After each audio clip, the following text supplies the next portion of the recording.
wabarakatuh. Waalaikumsalam warahmatullahi wabarakatuh. Assalamualaikum warahmatullahi wabarakatuh. Waalaikumsalam warahmatullahi wabarakatuh. Wabarakatuh. Subhanallah walhamdulillah. Adada khalqihi wa ridha nafsihi wa zinata arshihi wa midada kalimatihi. Subhanallah wa bihamdihi subhanallahil azim. Bismillahilladzi la yadurru ma'asmihi syai'un fil ardi wala fis samai wa huwas samiul alim. Na'udzu bikalimatillahi tammati min syarri ma khalaq. Allahumma afina fi badanina, Allahumma afina fi asma'ina, Allahumma afina fi absarina. Allahumma inna na'udzu bika minal hammi wal hazan wa na'udzu bika minal ajzi wal kasal wa na'udzu bika minal jubni wal bukhl wa na'udzu bika min ghalabati ad-daini wa qahri ar-rijal. Allahumma inna na'udzu bika minal kufri wal faqr wa na'udzu bika min adzabil qabri. La ilaha illa anta ashhadu an la ilaha illallah wa ashhadu anna Muhammadar Rasulullah. Allahumma salli ala sayyidina Muhammad wa ala ali sayyidina Muhammad. Rabbi shrah li sadri wa yassir li amri wahlul 'uqdatam min lisani yafqahu qawli waj'al li waziran min ahli, amma ba'd. Bapak Ibu jemaah sekalian, para guru, para dokter khususnya, para sepuh pinispuh, jemaah sekalian, ikhwah fillah yang dimuliakan Allah Subhanahu wa taala. Pagi hari ini di hari yang luar biasa di penghujung bulan Zulhijjah, kembali kita dipertemukan oleh Allah Subhanahu wa taala. Mudah-mudahan dalam ridhonya, mudah-mudahan dalam bimbingannya, mudah-mudahan dalam rahmatnya. Amin. Mudah-mudahan ini sebagai pencatat amal baik kita di penghujung tahun 1443 Hijriah. Amin. Biasanya Bapak Ibu kalau di penghujung tahun 2022 itu sudah ada agenda liburan ke Bali, betul ya? Liburan ke Malaysia, liburan ke Singapura. Karena menganggap tahun baru itu selalu Masehi. Subhanallah. Maka berikanlah hak porsi kepada tahun baru Islam. Ya, minimal ajak makan istri, anak menantu di Awe, aneka warteg. Karena coba dilihat Bapak Ibu dalam surat Al-Hajj ada wa may yu'azzim sya'airallah fa innaha min taqwal qulub. Barang siapa bertakwa kepada Allah, barang siapa mengagungkan syiar-syiar Allah, itu fa innaha min taqwal qulub. Itu surat Al-Hajj ayat 32. Siapa yang mau baca? Khairuddin, tafadhal. Surat Ya. Al-Hajj ayat 32. A'udzubillahi minasyaitonirrajim. Bismillahirrahmanirrahim. Demikianlah perintah Allah. Dan barang siapa mengagungkan syiar-syiar Allah, maka sesungguhnya hal itu timbul dari ketakwaan hati. Shadaqallahul azim. Subhanallah. Kelihatan sepele ya. Jadi kalau kita mengagungkan, ini kira-kira tahun baru Islam ditentukan oleh para sahabat, ya, oleh sahabat Umar bin Khattab. Dia bacakan surat Al-Baqarah ayat 104, sehingga hijrahnya Nabi dari Mekah ke Madinah itu sebagai tonggak tahun baru Islam. Berarti Muharram itu awal tahun baru Islam. Nah, berarti kalau mengagungkan tahun baru Islam ini bagian dari ketakwaan tidak kira-kira? Bagian dari ketakwaan. Dari Subhanallah. syiar. Ini syiar ini. Barang siapa mengagungkan syiar-syiar Allah. Subhanallah. Maka saya senang di surau-surau di kampung-kampung itu malam tahun baru Hijriah banyak yang bawa obor itu anak-anak itu dari surau. Nggak tahu nih di Mandailing Natal masih ada nggak Pak Suhud? Di Medan masih ramai nggak itu di Medan? Subhanallah. Begitu tuh ya, kalau bisa diramaikan lah, kalau bisa diramaikan. Beda itu. Ya, ini tadinya saya lupa, harusnya ini nih virtual backgroundnya tahun baru Islam gitu. Ya, kalau kita itu saja, mohon maaf, Idul Fitri, Idul Adha sering mengucapkan apa? tahniah itu ya, selamat Idul Fitri, selamat Idul Adha. Apalagi tahun baru Masehi. Sebetulnya kita nggak perlu itu karena itu bukan bagian dari kita, kan begitu. Nah, coba diramaikan lagi. Ini tahun baru Islam 1444 Hijriah diramaikan lagi. Ada saling mengucapkan selamat tahun baru Islam 1440 Hijriah. Semoga diberikan usia yang barokah. Tahun yang lalu Allah ampuni dosanya. Tahun yang akan datang lebih hebat. Ya. Dalam bimbingan karunia Allah. Coba diramaikan lagi tuh. Kalau bisa KMK bikin flyer gitu ya. Atau bikin Twibbon, Mbak. Twibbon. Mungkin Bapak Ibu amat sangat famous ya, familiar ya, bikin Twibbon. Jadi foto kita ditaruh itu di flyer. Begitu ya. Selamat tahun. Nah, ini seperti Ibu siapa ini? Ibu Bidasari ini. Ada virtual backgroundnya begitu. Selamat tahun baru Islam. Subhanallah. Pakai fotonya foto kita, Pak Suhud, Pak siapa. Kenapa? Karena kata Allah, ini dalam surat Al-Hajj ayat 32, barang siapa mengagungkan ya syiar Allah, nggak tanggung. Ini bagian dari ketakwaan. Senang sekali. Ini bagian dari ketakwaan. Jadi kita jangan malu-malu. Subhanallah. Ada tidak di sini yang akan merencanakan liburan ke Jakarta, liburan ke Bali dalam rangka syiar tahun baru Islam? Ada nggak kira-kira? Afwan Ustaz, Assalamualaikum warahmatullahi wabarakatuh. Assalamualaikum warahmatullahi wabarakatuh. Nah, kita di Medan 1 Muharram nanti akan kumpul di Masjid Agung. Sebanyak mungkin baca Al-Quran, panjang jalan di Ponegoro itu, Ustaz. Alhamdulillah, luar biasa. Itu mantap itu. Kalau bisa KMK yang posisinya di Medan ikut gabung kalau bisa. Ramaikan Amin. itu.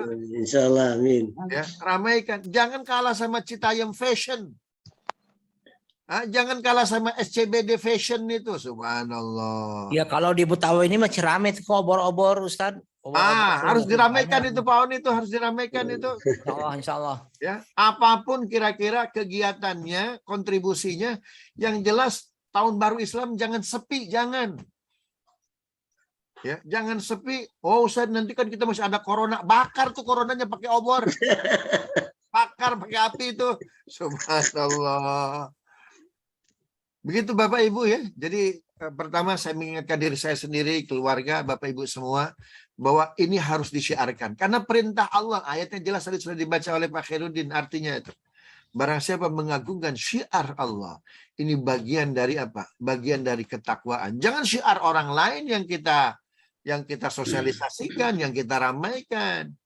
Subhanallah. Nah, kira-kira kalau kita mengagungkan syiar Allah bagian dari ketakwaan, kalau kita mengagungkan syiar ya ide, perayaan, keyakinan lain, kira-kira jadi apa itu?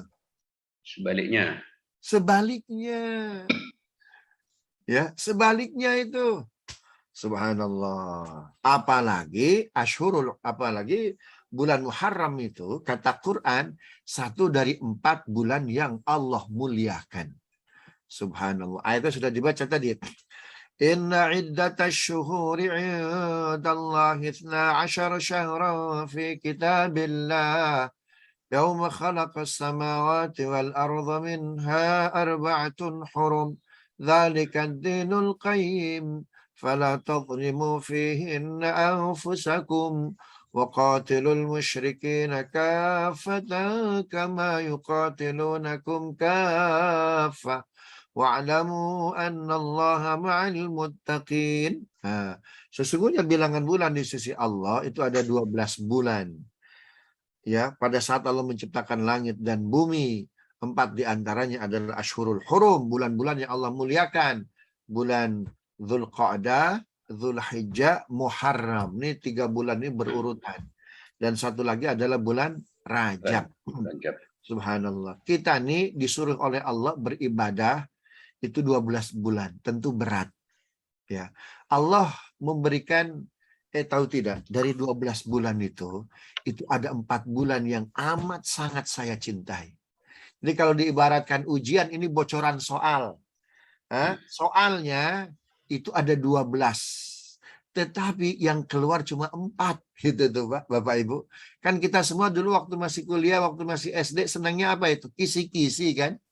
Bocoran-bocoran kan? Subhanallah.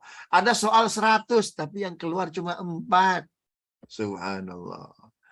Ya, kita disuruh oleh Allah beribadah, wa ma khalaqtul jinna wal insa illa liya'budun. Az-Zariyat 56. Tidaklah aku ciptakan jin dan manusia kecuali untuk beribadah kepadaku. Harusnya 360 hari, 12 bulan, ya, kemudian 48 minggu total begitu. Tapi Allah sayang betul. Itu memang kalian harus beribadah, tapi tolong fokus di 4 bulan. Allah memberikan bocoran nih, kisi-kisi ini. Dari 360 hari, dari 12 bulan, tolong fokus di 4 bulan. Subhanallah. Paham tuh ya? Bahkan Allah ngasih bocoran lagi. Apa itu? Itu dari 4 bulan itu ada 10 hari yang dimuliakan oleh Allah Subhanahu wa taala. Kan begitu tuh ya? 10 hari terakhir bulan Ramadan, 10 hari pertama bulan Zulhijjah. Nah, nanti dari 360 hari itu ada 1 hari yang amat sangat Allah cintai. Namanya 10 Muharram. Subhanallah. Begitu tuh ya. Bapak Ibu, saya punya kitab. Terlihat tidak kitabnya ini? Ini kitabnya judulnya Al-Ghunyah. Ya, kekayaan hati. Silakan Bapak Ibu di toko buku, di Tokopedia, dibeli-beli ya. Ini sudah ada terjemahannya, kekayaan hati. Karya Syekh Abdul Qadir Al-Jailani. Syekh Abdul Qadir Jailani ini seorang ulama besar, ahli hadis, ahli fikih, bermazhab Hambali. Kita orang Indonesia kenalnya Syekh Abdul Qadir Jailani cuma keramatnya doang, betul tidak?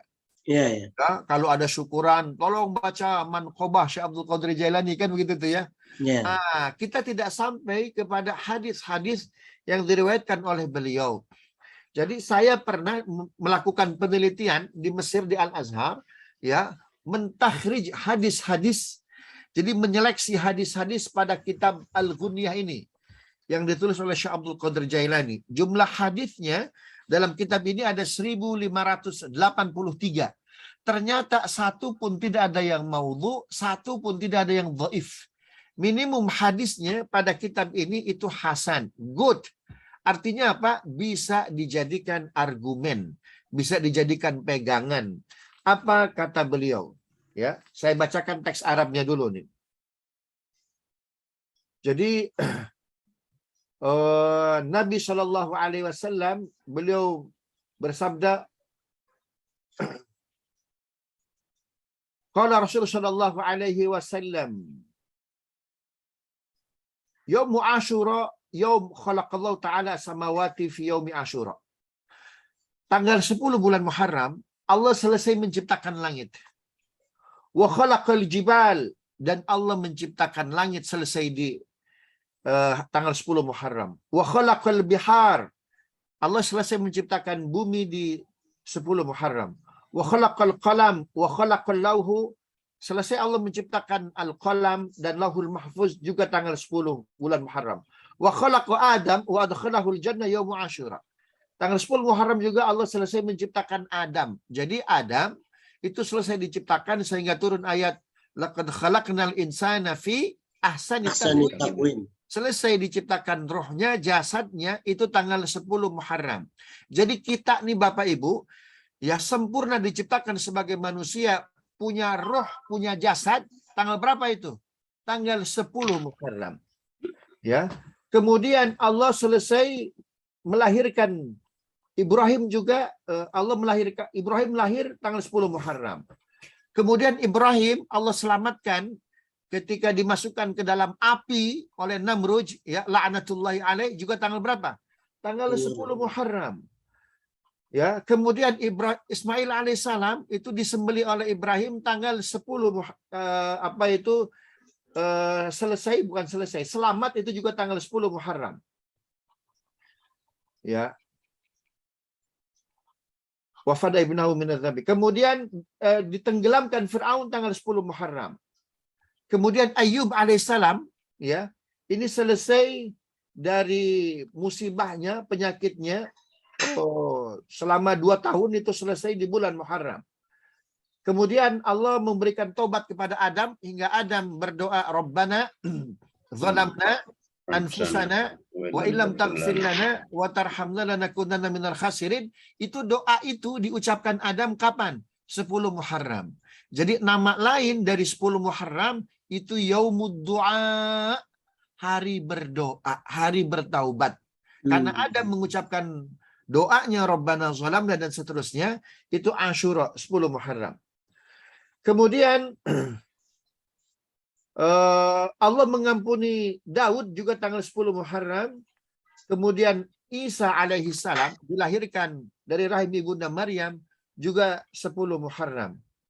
Dan hari kiamat itu akan terjadi jika Jumatnya jatuh tanggal 10 Muharram. Ini hadisnya Hasan Bapak Ibu. Makanya kita ngeri betul ini. Kalau 10 Muharram itu hari apa? Jumat. Subhanallah. Untung hadisnya tidak sahih, tapi Hasan ini ngeri-ngeri sedap ini. Tapi kita nggak tahu kan Muharram yang mana, itu masalahnya. Ya, Muharram yang mana? Tapi yang jelas itu kiamat kalau 10 Muharram jatuhnya hari apa? Jumat. Hari Jumat. Subhanallah. Itu sebabnya ini tanggal 10 Muharram, karena kalau Ramadan itu sepanjang hari, utamanya 10 hari terakhir. Ya kan? Kalau Zulhijjah sepanjang hari, utamanya 10 hari pertama, ya. Nah, sedangkan Muharram itu utamanya tanggal berapa itu? Tanggal 10. Karena itu dia disunnahkan puasa. Ya, disunnahkan puasa. Nabi SAW itu selalu puasa tanggal 10 Muharram. Nabi selama tiba di Madinah tidak pernah meninggalkan puasa 10 Muharram. Jadi setibanya Nabi di Madinah, di Yathrib, didapati orang-orang Yahudi sedang berpuasa. Apa kata Nabi? Ayu yaumin hadza? Puasa apa ini kalian? Apa jawab orang-orang Yahudi? Wah, ini hari besar, hari di mana Fir'aun ditenggelamkan oleh Tuhan dan Nabi kami diselamatkan oleh Allah Subhanahu wa taala. Maka hari ini adalah hari raya hari raya Yahudi. Karena itu Bapak Ibu, kalau mau ke Aqsa jangan tanggal 10 Muharram. Kenapa? Karena orang-orang Yahudi sedang Idul Fitri itu. Ya. Oh, sedang banyak orang di sana. Nah, apa jawab Nabi? Kami orang Islam lebih berhak kepada Musa ketimbang kalian. Karena itu kami pun berpuasa. Padahal dalam Islam, hari raya boleh atau haram berpuasa? Haram. Haram berpuasa. Dengan Nabi berpuasa pada hari raya Yahudi, maka otomatis Nabi tidak mengakui hari raya Yahudi. Paham tidak Bapak Ibu? Karena itu puasa tanggal 10 Muharram. Tolong dibuletin. Ya, dibuletin tanggal 10 Muharram. Puasa. Subhanallah. Lebih bagus lagi, ya, lebih bagus lagi karena dia Ashhurul Hurum, bulan Muharram ini, satu dari 4 bulan yang Allah utamakan, ya. Jadi awalnya begini, kalau bisa puasa full 1 bulan Muharram bagus. Bagus. Kalaupun tidak bisa, Senin Kemis plus tanggal 9 dan 10 Muharram. Kalau tidak bisa Senin Kemis, Ayyamul Bid. Ya, berarti kan puasa Senin Kemisnya di Muharram nilainya berbeda dengan Senin Kemis di luar Muharram. Paham Bapak Ibu? Puasa Daud di bulan Muharram itu nilainya beda dengan puasa Daud di bulan-bulan yang lain karena dia Ashhurul Hurum. Puasa apa lagi? Puasa yang lain, puasa sunnah yang lain. Ya. Itu nilainya berbeda kalau dilaksanakan di mana? Di luar bulan Muharram. Kalaupun tidak bisa Senin Kemis, tidak bisa puasa Daud, Ayyamul Bid, paling tidak jangan tinggalkan puasa 2 hari. Tanggal 9 Muharram dan tanggal 10 Muharram. Jadi kalau tanggal 10 Muharram Nabi tidak pernah meninggalkan. Jadi berapa tahun tuh Nabi puasa 10 Muharram? Berapa tahun Nabi? 13 tahun. Oh, 13 tahun. Ibu nggak sampai 13 tahun di Madinah. 8. 8 tahun, betul. Ya, 8 tahun. Begitu tuh. Nah, namun tahun terakhir, tahun ke-11 kenabian, kata Nabi, andaikan tahun depan saya masih ada umur, saya akan berpuasa tanggal berapa? Bukan hanya tanggal 10, tapi tanggal berapa? Tanggal 9-nya. Yang disebut dengan Yaum Tasu'a. Ya, Yaum Tasu'a. Subhanallah. Untuk membedakan dengan Yahudi sekarang. Untuk membedakan dengan Yahudi, Yaum Tasu'a. Tapi ini Nabi tidak berhasil melaksanakannya, ya, karena Sudah wafat. wafat. Ya, sudah wafat. Dalam ilmu hadis ini namanya sunnah hamiyah. Sunnah yang pernah dicita-citakan Nabi tapi tidak terlaksana. Jika kita diberikan umur panjang, puasalah minimum di Muharram tanggal 9 dan tanggal 10 Muharram. Subhanallah. Begitu tuh Bapak Ibu yang dimuliakan Allah ya. Nah, hadis-hadis tentang puasa di bulan Muharram luar biasa dahsyat. Ini hadisnya ma akhbarana bihi Abu Nasr an walidihi bi isnadihi an Mujahid an Ibnu Abbas radhiyallahu anhu maqal. Ini kita betul-betul hari ini menjelaskan praktek ubudiyah nih Pak. Sisi sirah nabawiyah sebelumnya, kemarin yang anget-anget agak panas sudah tuh ya. Nah, sekarang yang dingin-dingin ini Pak Suhud. Ya, yang dingin-dingin nih. An Ibnu Abbas radhiyallahu anhu maqal qala Rasulullah sallallahu alaihi wasallam man shoma yauman minal Muharram falahu bi kulli yaumin 30 yauman. Kata Rasul sallallahu alaihi wasallam, barang siapa puasa satu hari di bulan Muharram itu seperti pahala tiap harinya itu seperti puasa 30 hari. Paham Bapak Ibu ya? Barang siapa puasa satu hari di bulan Muharram itu pahalanya seperti puasa 30 hari di setiap harinya. Jadi kalau kita puasa satu hari di bulan Muharram itu pahalanya pahala puasa berapa hari? 30 hari. Kalau 2 hari, 60 hari.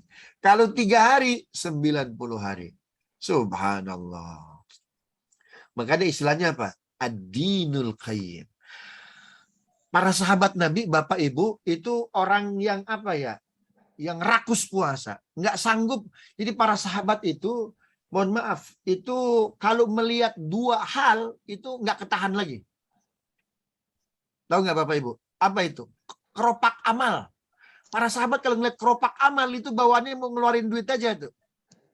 Kalau kita ngeliat keropak amal bawanya pergi. Makanya kotak amal di sholat Jumat di masjid kita itu padahal yang hadir ribuan, tapi 1 menit jalannya selesai itu Pak tuh. Kenapa? Tidak terjadi kemacetan. Keluar masjid di jalan baru macet Pak. Lah kotak amal lancar betul. Masya Allah. Subhanallah. Ya. Nah, jadi para sahabat itu kalau ngelihat orang yang perlu dibantu, kotak amal bawaannya itu subhanallah nggak tanggung-tanggung. Yang kedua, para sahabat itu mereka menunggu betul waktu-waktu afdol untuk puasa. Ya, makanya mereka Ashhurul Hurum 4 bulan itu Zulqa'dah, Zulhijjah, Muharram, Rajab itu full puasanya. Cari hadis Nabi terkait 10 sahabat yang dijamin surga itu tidak full puasa 4 bulan, tidak ada. Jadi Muharram ini full dia. Kenapa? Dalilnya bukan lagi sunnah, tapi Quran. Arba'atun hurum. Untuk diperkuat dalam hadis, lihat hadis riwayat Muslim.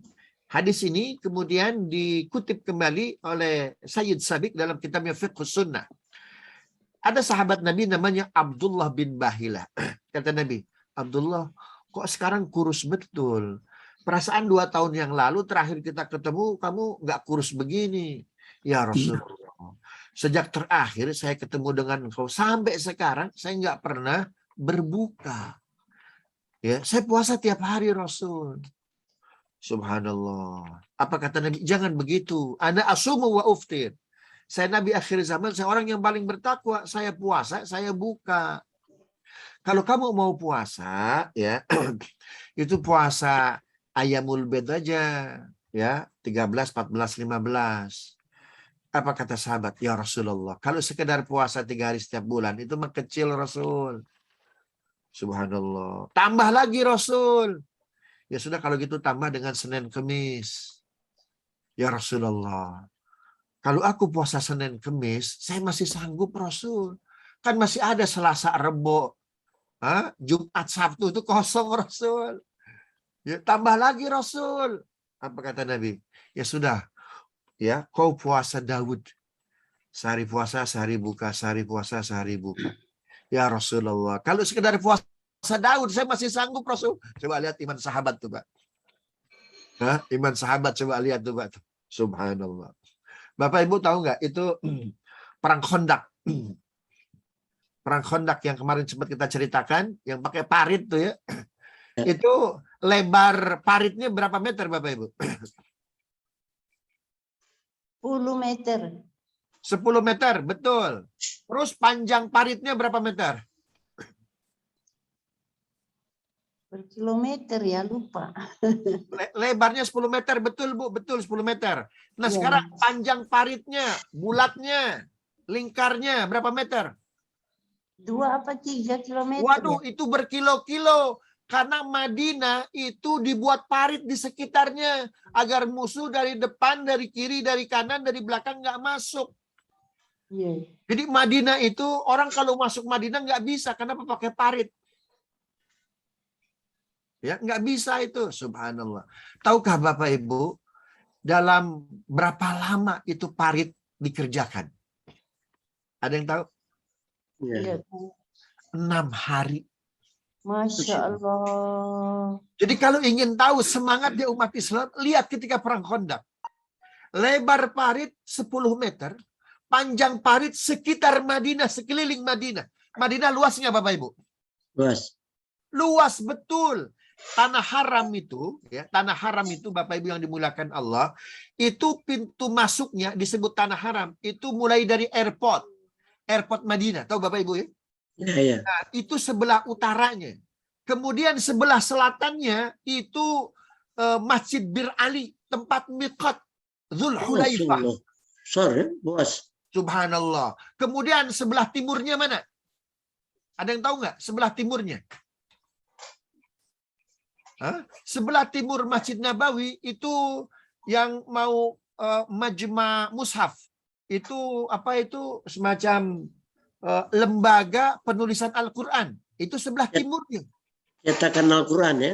Betul, pencatatan Al-Quran. Sebelah baratnya di mana coba? Ya, sebelah baratnya itu gunung di belakang Gunung Uhud. Coba, itu dibuat parit 6 hari. Dalam ketika itu kaum muslimin sedang susah-susahnya. Sedang lapar-laparnya. Dikerjakan 6 hari, coba. Jadi kalau ingin melihat etos semangat kaum muslimin, lihat ketika proyek pembangunan, proyek penggalian Khandaq parit itu.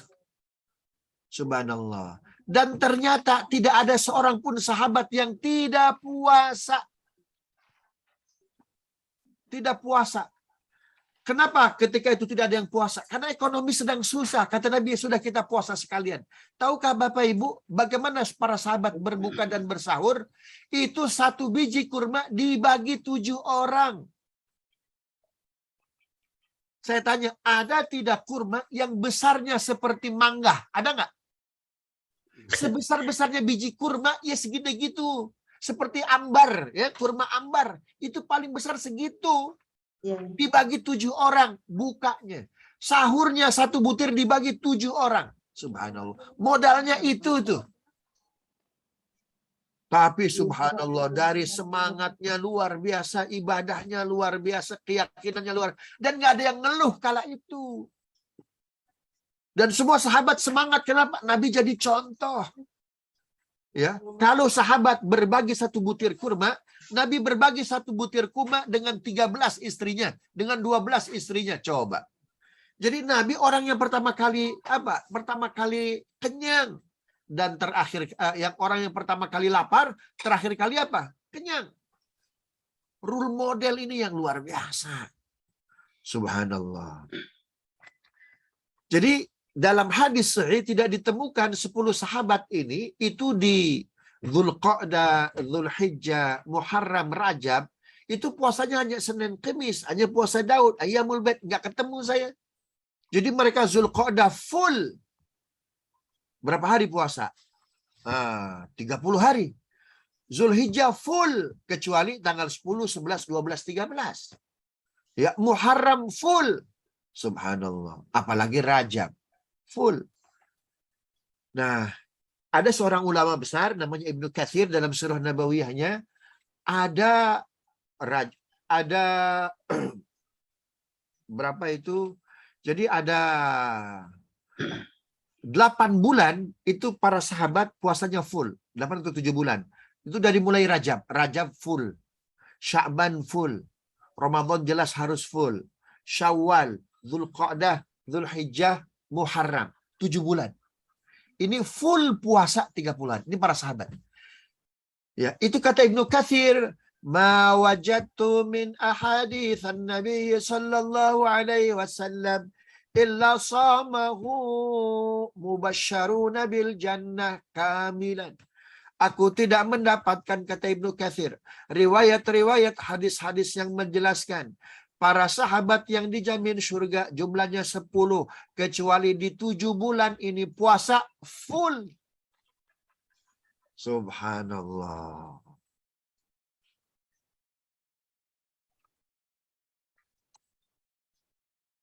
Kita pengen masuk surga nih kan Bapak Ibu ya? Allah, amin. Amin. Ya, subhanallah. Ini contoh yang terbaik ini. Contoh yang terbaik. Subhanallah. Apa kata Imam Syafi'i? Rahmatullahi kal arush yatlubul khala. Rahmat Allah itu seperti pengantin baru. Karakter pengantin baru senang cari kamar kosong. Betul nggak Bapak Ibu? Saya dulu waktu jadi petugas haji, ada jamaah haji baru menikah. Ya, namanya haji ONH biasa, itu sekamar paling sedikit berapa orang? 6, 4. Paling sedikit antara 4 orang ya, paling sedikit 4 orang. Subhanallah. Dan itu pun dipisah laki perempuan kan? Bagaimana pengantin baru itu? Saya jadi petugas haji. Itu pengantin-pengantin, dek, adik kan kalau lagi tugas kamarnya kosong. Iya. Kenapa memang Pak? Kami ini pengantin baru. Itu kalau kami sewa bagaimana? Subhanallah. Akhirnya saya minta izin ke Dakar ini, boleh tidak? Boleh lah. Akhirnya jadi pemasukan tambahan itu. Subhanallah. Kenapa? Karena beli hotel mahal dia. Akhirnya cari kamar-kamar gratis. Subhanallah. Berarti teman-temannya tidak tidak sayang dengan dia itu Ustadz. Kita juga pernah dulu seperti itu. Kita sengaja kosongkan satu kamar hanya untuk itu. Rupanya banyak pengalaman di sini ya. Subhanallah. Nah demikian, rahmat Allah itu seperti pengantin baru. Karakter pengantin baru senang cari kamar kosong. Maksudnya apa? Rahmat Allah itu senang kepada orang yang sering berpuasa. Ya. Senang kepada orang yang sering berpuasa. Subhanallah. Ya, menjaga diri untuk tidak makan dan minum. Subhanallah. Karena itu tanggal 10 Muharram, tanggal 9, 10, kalau bisa Senin Kemisnya, Daudnya, Ayamul Bednya, plus 9, 10 kita puasa. Kalau nggak bisa, tanggal 9, 10. Kalau nggak bisa, tanggal 10. Sayang. Ya, sayang. Kenapa? Karena dari 360 hari itu permaisurinya itu di tanggal 10 Muharram. Subhanallah. Makanya Nabi SAW itu kalau tanggal 10 Muharram, apalagi jatuh hari Jumat, Bapak Ibu yang dimuliakan Allah, itu sudah dari mulai hari Kamis itu, ya dari mulai hari Kamis itu sudah Masjid Nabawi penuh, ya Masjid Nabawi penuh, isinya dengan tobat-tobat yang luar biasa. Subhanallah. Makanya salah satu doa Nabi yang dibacakan pada tanggal 10 Muharram itu Sayyidul Istighfar. Ya, Sayyidul Istighfar. Allahumma anta rabbi la ilaha illa anta khalaqtani wa abduka wa na'udzuka wa wadika mastata'tu a'udzu bika min syarri ma sana'tu wa abu'u laka bi ni'matika 'alayya wa abu'u bi dhanbi faghfir li fa innahu la yaghfiru dzunuba illa anta. Itu tanggal 10 Muharram. Kalau malam 10 Muharram itu doanya doa Adam. Rabbana zalamna anfusana wa illam taghfir lana wa tarhamna lanakunanna minal khasirin. Itu tuh. Rabbana zalamna anfusana wa illam taghfir lana wa tarhamna lanakunanna minal khasirin. Nah, ini tentang fadilah amal di bulan Muharram ya, khususnya tanggal 10 Asyura. Hadis yang lain Bapak Ibu terkait Muharram, kalau dia tahun baru, hadis ini dhaif. Tapi sekelas bin Baz, ya ulama Saudi yang amat ketat dalam menggunakan hadis, sekelas Ibnu Katsir, sekelas Imam As-Suyuti, sekelas Imam An-Nawawi, sekelas Ibnu Hajar Al-Asqalani yang mensyarahkan Sahih Bukhari dengan kitabnya Fathul Bari. Walaupun hadis ini dhaif, tapi hadis ini menjadi pegangan untuk para sahabat waspada. Ya, dhaif hadis ini, tetapi mohon maaf, para sahabat tetap memegang hadis ini. Hadis apa itu? Hadis apa itu? Kata Nabi Shallallahu Alaihi Wasallam, itu a'maru ummati baina alfin wa khamsimi'ah sana. Umur umatku sekitar 1.500 tahun. Hadis ini dhaif Bapak Ibu. Tapi tidak ada ulama, walaupun hadis ini dhaif, yang tidak menjadikan hadis ini sebagai pegangan. Kata Nabi, umur umatku kisaran 1.500 tahun. Tentu tahunnya ini bukan tahun Masehi, karena kalau tahun Masehi sudah lewat, betul tidak? Ya, berarti hadis ini pegangannya, ya acuannya tahun apa ini? Hijriah. Hijriah. Tahun Hijriah. Coba dikurangi Bapak Ibu, 1.500 kurangi 1.444, berapa?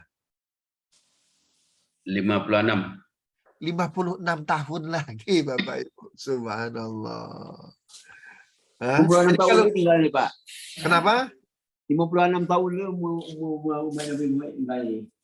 Iya, 56 tahun lagi ini. Subhanallah. 56 tahun lagi tinggal. Dia menurut hadis. Oh, umat Nabi Muhammad kau bertahan ni kan sampai sana. Oh, Sampai 1.500 tahun. bentar. 1.500 tahun lah jalan gini kau. Apa itu? 1.400 sana, 1.400. Sampai 3. Sampai 3. Silakan Ustaz, saya mute. Tidak apa-apa Pak, diskusi Pak Masud. Ya, tapi bahasa teman dia itu. Oh. Orang awak. Ya, jadi hadis ini yang menjadikan kita harus waspada, Pak.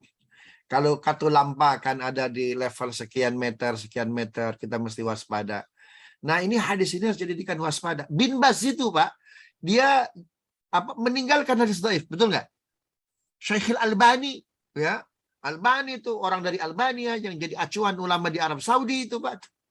Oh, sangat menghindari hadis dhaif. Tapi kalau hadis dhaifnya, Pak, tentang Muharram, bahwa umur umatku kisaran 1.500 tahun, subhanallah. Jadi tidak ada ahli hadis yang ngaku ini hadis itu dhaif, tinggalkan. Nggak ada tuh, Pak. Tuh. Kenapa? Karena hadis ini tidak ada kompetitornya, Pak. Ya, hadis ini tidak ada kompetitornya, tidak ada. Subhanallah. Karena itu kita waspada. Coba lihat secara logika. Nabi ketika Mi'raj, ya, Allah bawa itu melihat apa? Melihat sosok lain dari bumi ini. Jadi Nabi melihat bumi ini usianya kalau manusia seperti siapa ini? Seperti nenek-nenek. Betul tidak? Nabi melihat nenek-nenek. Tentu amat tua dia. Apa kata Nabi? Ya Jibril, siapa ini? Subhanallah. Apa kata Jibril? Itu usia duniamu, katanya. Itu usia duniamu. Subhanallah. Nah, dari Nabi sampai sekarang, itu udah berapa itu? Sudah 1.444 tahun, sudah hampir 1.500 tahun, dikit lagi itu ya. Ada tidak nenek-nenek yang umurnya 1.500 tahun, Bapak Ibu? Ada nggak kira-kira? Ya. Tidak ada. Jadi sebetulnya ini bonus. Ini bonus ini. Subhanallah. Ini yang harus kita, mohon maaf, tidak tertarik kepada dunia. Ubah mindset kita ke akhirat. Kalau pengen ngejar jadi orang kaya, meninggalkan akhirat, udah ketinggalan. Kalah kita sama Bill Gates. Kalah kita sama Elon Musk. Kalah kita. Kalau tidak bisa mengejar A, kejar B. Kalau nggak berhasil di dunia, pastikan akhirat berhasil. Subhanallah. Amin. Saya tiap bulan nih Bapak Ibu ngisi pengajian anak-anak pang di Sunter. Di belakang Wisma Atlet tuh, yang kalinya di belakang itu cukup bau tuh ya. Subhanallah. Jadi saya arahkan mereka, kalian nggak usah ikut Citayam Fashion Walk. Ya, kalian nggak usah ikut apa tuh SCBD Fashion Walk, nggak usah, ngaji saja. Subhanallah. Nah, setiap saya ke situ tuh Pak, Bapak Ibu, ada pasukan Orange itu setiap pagi membersihkan kali Sunter itu, yang bau yang kotor itu. Saya tanya, itu bulanannya gajinya ada nggak 10 juta itu pasukan Orange itu? Ada tidak 10 juta gajinya? Enggak sampai. Nggak sampai, UMR kan? Tapi habis sholat subuh langsung tuh Pak Khairuddin. Subhanallah. Kita menyaksikan mereka sudah itu udah hilang ambisinya Bapak Ibu. Pengen jadi ini, pengen jadi ini, pengen jadi ini, pengen jadi ini. Udah nggak ada. Tapi dia tersenyum itu. Subhanallah. Sambil merapihkan. Bisa jadi dalam mata kita, ya, dia orang yang biasa-biasa. Tapi sebetulnya dalam jiwa mereka, yang mereka kejar itu akhirat. Yang mereka kejar itu surganya Allah. Kita ini mohon maaf mengejar dunia ini itu fata morgana, betul nggak? Fata morgana, pengen ini, pengen itu, pengen ini, pengen itu. Langit saja, bumi saja, gunung saja, itu nggak mau dikasih jabatan, nggak mau dikasih amanah, betul nggak? Inna aradna al-amanati was samawati wal jibali fa'abaina ayyahmilnaha wa ashfaqna minha wa hamalaha al-insan innahu kana zaluman jahula. Coba baca akhir surat Al-Ahzab. Ayat berapa itu? Bismillah. Akhirnya ya. Ya, Bismillahirrahmanirrahim. dua terakhir Pak Khairuddin. Ya. Ayat Ahzab 32 berarti 30 lah ya. Bismillah. Bukan, Pak. Bukan. Wah. 70, 73, 74 ya? Oh, 73. Akhir surat Al-Ahzab. Ya. Dua akhir. Dua akhir. Sesungguhnya, yang 72. Bismillahirrahmanirrahim. Sesungguhnya kami telah menawarkan amanat kepada langit, bumi, dan gunung-gunung. Tetapi semuanya enggan untuk memikul amanat itu. Dan mereka khawatir tidak akan melaksanakannya. Lalu dipikullah amanat itu oleh manusia. Sungguh, manusia itu sangat zalim dan sangat bodoh. Shadaqallahul azim. Subhanallah. Langit, bumi, gunung, Pak. Ditawari amanah nggak mau. Gunung, kamu mau jadi presiden nggak? Nggak mau tuh. Langit, kamu mau nggak jadi Menko? Mau nggak jadi komisaris utama? Nolak itu, subhanallah. Atau kamu jadi ketua rumah sakit, mau nggak? Direktur rumah sakit? Nolak tuh. Subhanallah. Yang nerima siapa itu? Manusia. Manusia. Apa kata Quran? Innahu kana zaluman jahula. Manusia itu orang yang amat zalim. Jahula bodoh. Subhanallah. Itu sebabnya Bapak Ibu, ada pohon di Madinah. Pohon kurma dia. Ya, pohon kurma dia. Pohon tersebut, pohon kurma tersebut sejak zaman Nabi sampai sekarang berbuah tidak pernah mati. Pohon tersebut ada di Bani Thaqifah. Tempat para sahabat bermusyawarah siapakah pengganti Rasulullah sebagai kepala negara. Betul tidak? Nabi wafat hari Senin, dikuburkan hari Rabu. Karena diskusi dulu siapa yang berhak mengimami jasad Nabi, haruslah kepala negara dia. Subhanallah. Ini para sahabat itu berdebat, ya, mohon maaf, itu bermusyawarah amat cukup lama. Kenapa? Karena mereka menolak Pak untuk jadi khalifah.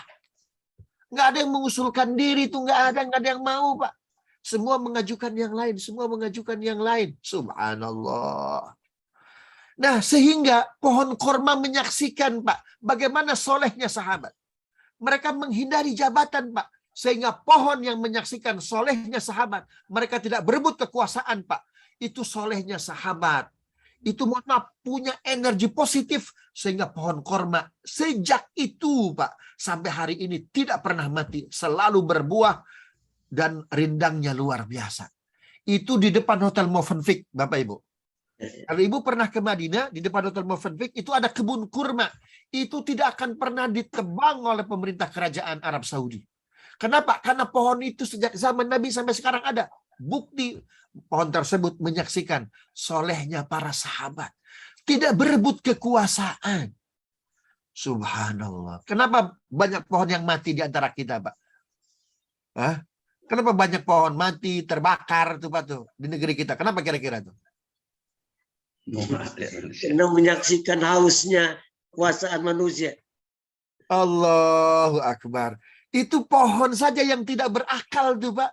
Subhanallah. Itu punya apa itu? Punya taste, punya feel. Bahwa mereka menyaksikan kebaikan Umar, kebaikan Abu Bakar. Subhanallah. Bahkan ketika Utsman terpilih sebagai khalifah Pak. Ketika itu deadlock 2 nama. Siapa itu? Utsman bin Affan dan Abdurrahman bin Auf. Betul tidak? Ya, ketika Umar bin Khattab menjabat sebagai khalifah kedua, beliau membuat apa? Tim formatur. Ada Utsman bin Affan, ada Abdurrahman bin Auf, Talha bin Ubaidillah, dan Abdullah bin Umar. Kata Umar, putraku boleh memilih, tapi tidak boleh dipilih. Pemimpin begitu Pak Suhud. Putraku boleh memilih, tidak boleh dipilih. Nggak boleh ngejabat. Keren gitu Pak Suhud. Jadi jangan jadi wali kota semua ya, gubernur ya. Alah, Pak Odi ini. Nah, boleh. Subhanallah. Nah, sehingga dari 7 orang itu mengerucut ke 2 nama. Siapa dia? Utsman bin Affan dan Abdurrahman bin Auf. Subhanallah. Itu deadlock tuh Pak. Berhari-hari Pak. Subhanallah. Hingga pada hari penetapan siapa yang akan jadi khalifah ketiga itu dilakukan ba'da subuh. Setelah sholat subuh. Ya, itu siapa? Abdurrahman bin Auf melakukan serangan fajar, Pak. Dia temui para sahabat setelah sholat tahajud, didatangi rumah-rumah para sahabat, dia membawa seluruh hartanya. Tolong pilih Utsman ya. Subhanallah. Dia melakukan serangan fajar bukan untuk dirinya, tapi untuk siapa? Lawan politiknya. Siapa dia? Utsman bin Affan.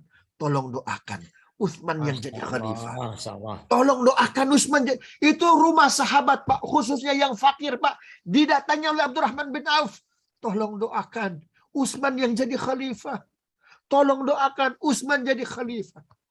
Subhanallah. Ada nggak kayak gitu kira-kira hari ini Pak? Jauh. Ini untuk saya. Jauh. Ini serangan fajar justru untuk lawan politiknya ini. Allahu Akbar. Subhanallah. Jadi wajar saja pohon korma sampai sekarang masih tumbuh itu. Maka Ibu kalau ke Madinah, ya, kalau pohon korma tersebut buahnya jatuh, makan, ambil. Kalaupun 1 kilo dijual berapa itu? 10 juta, beli. Ya, beli itu. Kenapa? Karena pohon tersebut saksi, Pak, kesolehan para sahabat Nabi, Pak. Tidak berebut kekuasaan. Nabi, Al-Quran menjelaskan siapakah orang yang senang berebut kekuasaan. Coba ayat terakhirnya surat Al-Ahzab, Pak Khairuddin. Liyu'adziballahu al-munafiqina wal-munafiqat wal-musyrikina wal-musyrikat wa yutuballahu al-mu'minina wal-mu'minat. Ya. Allah Ghafurur Rahim. Silakan. Bismillahirrahmanirrahim. Sehingga Allah akan mengazab orang-orang munafik laki-laki dan perempuan, orang-orang musyrik laki-laki dan perempuan, dan Allah akan menerima tobat orang-orang mukmin laki-laki dan perempuan. Dan Allah Maha Pengampun, Maha Penyayang. Shadaqallahul azim. Subhanallah.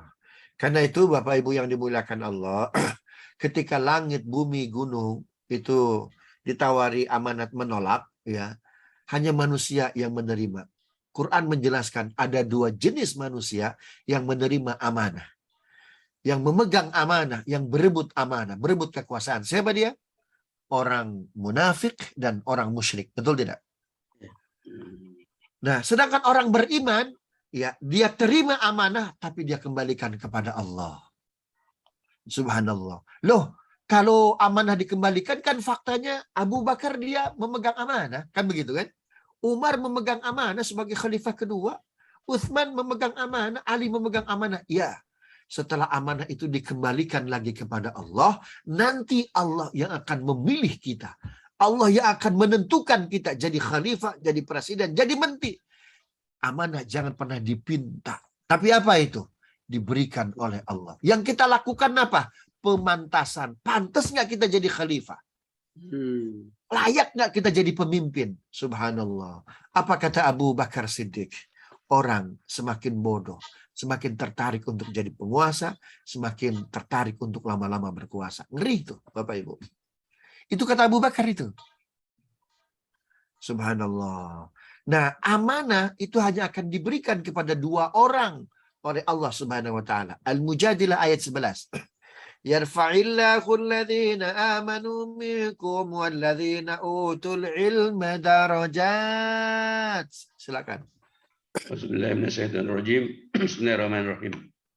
Wahai orang-orang yang beriman, apabila dikatakan kepadamu, berilah kelapangan di dalam majelis-majelis, maka lapangkanlah. Niscaya Allah akan memberi kelapangan untukmu. Dan apabila dikatakan, berdirilah kamu, maka berdirilah. Niscaya Allah akan mengangkat derajat orang-orang yang beriman di antaramu. Dan orang-orang yang diberi ilmu, beberapa derajat. Dan Allah Maha mengetahui terhadap apa yang kamu kerjakan. Shadaqallahul azim. Subhanallah. Jadi, ya, ketika semesta menolak amanah, harusnya kita pun mengembalikan amanah ini. Karena kata Nabi, atadruna mal huthalah. Tahukah kalian apa itu sampah? Qalu, para sahabat para sahabat menjawab, an-najasatu wadz-dzubalah. Sampah itu ya najis atau kotoran-kotoran yang ada di jalan. Lah, bukan. Al-huthalatul amanah. Sampah itu adalah amanah jabatan. Subhanallah. Maka kalian yang berebut amanah, seolah-olah berebut apa itu Bapak Ibu? Berebut sampah. Subhanallah. Karena itu, jadi ketika Allah menciptakan kita Bapak Ibu, itu di kita ini sudah ada embrio amanah. Maka kalau kita sudah balik, kata Nabi, ada kontrak. Bilang, ya Allah saya kembalikan amanah ini. Seperti langit menolak. Seperti bumi menolak. Seperti gunung menolak. Nanti lakukan kita teori pemantasan. Etos iman yang luar biasa, etos ilmu yang luar biasa. Nanti Allah sendiri, kalau memang kita harus diangkat jadi pejabat, jadi pemimpin, jadi menteri, jadi presiden, Allah yang memberikannya. Allah, kata Nabi, jangan pernah beri kekuasaan kepada orang yang minta. Ada sahabat Nabi, senior betul. Namanya siapa? Abu Dzar Al-Ghifari. Ya Rasulullah, para sahabat udah dapat jabatan menteri, gubernur. Saya belum dapat Rasul, apa kek, komisaris kek ya Rasulullah. Mungkin bahasa kita begitu tuh Bapak Ibu ya. Apa jawab Nabi? Ya, innaka ladhaifun, kau lemah Abu Dzar. Abu Dzar minta tuh. Ya, jangan pernah beri kekuasaan kepada orang yang apa itu? Yang minta. Maka tunggu apa itu? Fantadhiris sa'ah. Tunggu kehancurannya. Subhanallah. Nanti Imam Mahdi ya, itu akan menjadi penguasa akhir zaman. Apakah dia meminta atau dia diminta jadi khalifah akhir zaman?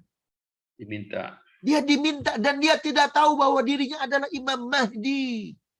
Subhanallah. Imam Mahdi adanya di mana? Di Madinah, Bapak Ibu. Dia sedang mengaji, sedang baca Quran. Ketika itu, subhanallah, politik global khususnya negara-negara muslim hancur lebur. Berebut kekuasaan. Subhanallah. Maka datanglah 30 panglima besar dari Syria, dari Damaskus. Ini nampaknya sudah penghujung kiamat. Kita butuh pemimpin yang adil, Satrio Piningit. Dia Imam Mahdi, namanya sama dengan nama Rasulullah. Nama ayahnya sama dengan nama ayah Rasulullah. Berangkatlah dari Damaskus kemana? Ke Madinah. Ternyata sampai di Madinah, mencari Imam Mahdi gampang. Tempatnya di mana? Di masjid. Imam Mahdi di pasar nggak ada. Imam Mahdi di mall nggak ada. Atau di mana di Citayam Fashion Catwalk nggak ada itu. Di tempatnya di masjid. Subhanallah. Ketemu. Ini nih. Imam Mahdi itu dalam hadisnya Bapak Ibu, ciri-ciri fisiknya detail betul. Ya, rambutnya tidak keriting. Kulitnya tidak hitam, putih. Tidak terlalu tinggi, tidak terlalu pendek. Bahunya satu dengan yang lain, sepadan. Indah dalam berjalan. Putih orangnya. Rambutnya sampai sebahu segini. Ini dia nih. Mukanya betul, mirip betul dengan yang digambarkan oleh Rasulullah SAW. Tapi mereka ragu. Ada satu ciri lagi yang harus mereka pastikan. Apa itu? Imam Mahdi itu cadel, Bapak Ibu. Dia nggak bisa nyebut ro. Cadel itu apa ya bahasa kedokterannya? Nggak bisa nyebut R. Ya, ya. Kidal gitu ya. Yang bisa nyebut L. Ditunggu nih. Jadi Imam Mahdi ini dia cerdas. Setiap selesai surat, mau baca bismillah. Bismillahirrahmanirrahimnya itu dipelankan. Kenapa? Ada orang yang sedang memantau dia. Begitu ya. Sampailah kepada surat Al-Mutaffifin. Bal rona ala. Balkon. Ini cadel nih. Nggak salah lagi Imam Mahdi dia. Akhirnya ditangkap tuh, Pak. Rupanya dia tahu mau ditangkap, pergi dia. Berangkat menuju kota Mekah di sebuah tempat perbatasan Mekah Madinah namanya Syaraf. Subhanallah, 30 panglima Damaskus ini Syria ini, Pak, itu kena gempa, kena likuifaksi itu, Pak, itu. Jadi bumi ambles. 29 masuk dalam perut bumi, dimakan oleh perut bumi, likuifaksi. Yang satu orang selamat. Imam Mahdi terus merangsek kemana, ke kota Mekah, masuk ke Masjidil Haram, ikut tawaf. Akhirnya yang satu orang ini panglima bilang ke panglima kota Mekah, Imam Mahdi sudah muncul. Kita butuh membaiat dia agar tidak terjadi konflik global khususnya di antara umat Islam. Jangan sampai bunuh-membunuh. Hari ini coba kita lihat konflik Yaman. Sudah selesai belum? Konflik Suriah selesai belum? Allahu Akbar. Ini muslim antar muslim, Bapak Ibu. Subhanallah. Ini kita butuh pemimpin yang adil. Imam Mahdi dia. Nampaknya dia sudah nampak. Kami sudah mengejarnya dari Madinah. Dan dia menuju ke kota Makkah. Kalau gitu siapkan pasukan. Cari. Orang ketika itu sedang sibuk tawaf, Bapak Ibu. Ya, sedang sibuk tawaf. Dicarilah Imam Mahdi. Ketemu itu ketika antara rukun Yamani dengan Hajar Aswad. Ada doanya, Pak. Rabbana atina fid dunya hasanah. Rabbana, cadel lagi ketahuan, ditangkap. Kamu Imam Mahdi. Kamu harus menjadi khalifah akhir zaman. Bukan. Saya pemuda biasa. Ya, saya orang biasa saya. Saya bukan pemimpin. Saya bukan bukan Imam Mahdi, bukan saya. Artinya apa? Imam Mahdi sendiri tidak tahu bahwa dirinya siapa? Imam Mahdi, Bapak Ibu. Jadi kalau ada orang ngaku-ngaku Imam Mahdi, muridnya Imam Mahdi, bohong. Bohong. Apa artinya karakter tuh Bapak Ibu? Pemimpin yang baik itu tidak mencalonkan diri. Dia sibuk saja dengan kerja. Dia sibuk saja itu dengan prestasi itu. Subhanallah. Ya, hanya orang munafik itu yang seneng menjabat. Bahkan dia tahan jabatan agar orang lain nggak bisa nyalon. Dibuatlah itu PT berapa persen. Wallahualam. Gak usah bahas ke situ. Subhanallah. Akhirnya kalau kamu nggak mau kami baiat, kami akan bunuh Anda. Subhanallah. Akhirnya karena mau dibunuh, Pak, baiklah. Kalau gitu saya mau jadi pemimpin akhir zaman, ya. Tapi dengan syarat, beri saya waktu 1 malam. Saya ingin berdoa kepada Allah. Malam itulah beliau berdoa, ya Allah. Mereka memaksaku untuk membaiat aku. Aku nggak tahu siapa diriku. Kalau aku orang yang kau janjikan, maka berikan semua ilmu, berikan semua kekuatan, berikan semua keberkahan, berikan semua kekarismatikan, berikan semua kemanfaatan, kemaslahatan, jadikan saya pemimpin yang adil. Maka ketika itu Bapak Ibu, itu seorang pemuda yang tidak tahu dirinya Imam Mahdi ketika berdoa, itu subhanallah, seperti doa Nabi Ibrahim yang mendoakan Zulkarnain jadi pemimpin timur, barat, utara, selatan. Maka ketika itu akhirnya dia jadi jago berbahasa asing. Poligot tuh Pak. Akhirnya dia diberikan keperkasaan, kekuatan, kecerdasan tuh Pak. Pada malam itu dia dilantik oleh Allah. Jadi pemimpin akhir zaman. Subhanallah. Maka dengan hadirnya Imam Mahdi, 11 tanda hari kiamat sudah dimulai itu. Subhanallah. Begitu tuh Bapak Ibu ya. Kapan pelantikan Imam Mahdi?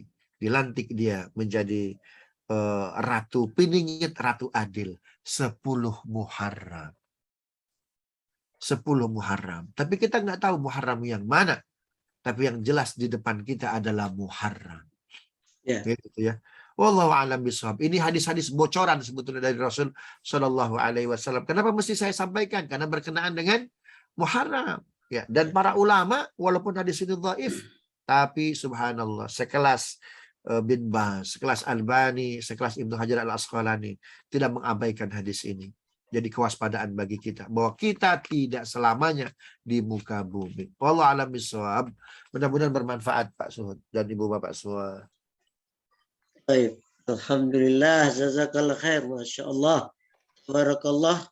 Suatu penyajian tausiah yang singkat, sangat-sangat bermakna bagi kita, khususnya dalam mempersiapkan diri jelang tanggal-tanggal di bulan Muharram ini, amal ibadah apa yang sebaiknya kita lakukan.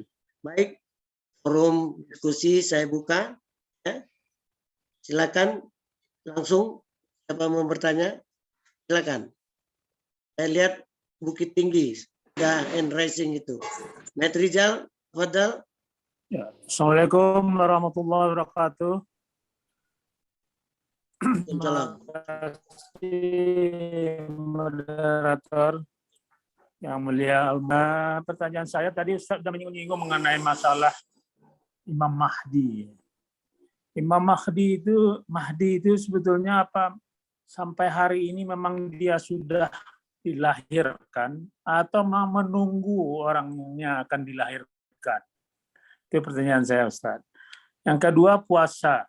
Puasa di bulan Muharram itu yang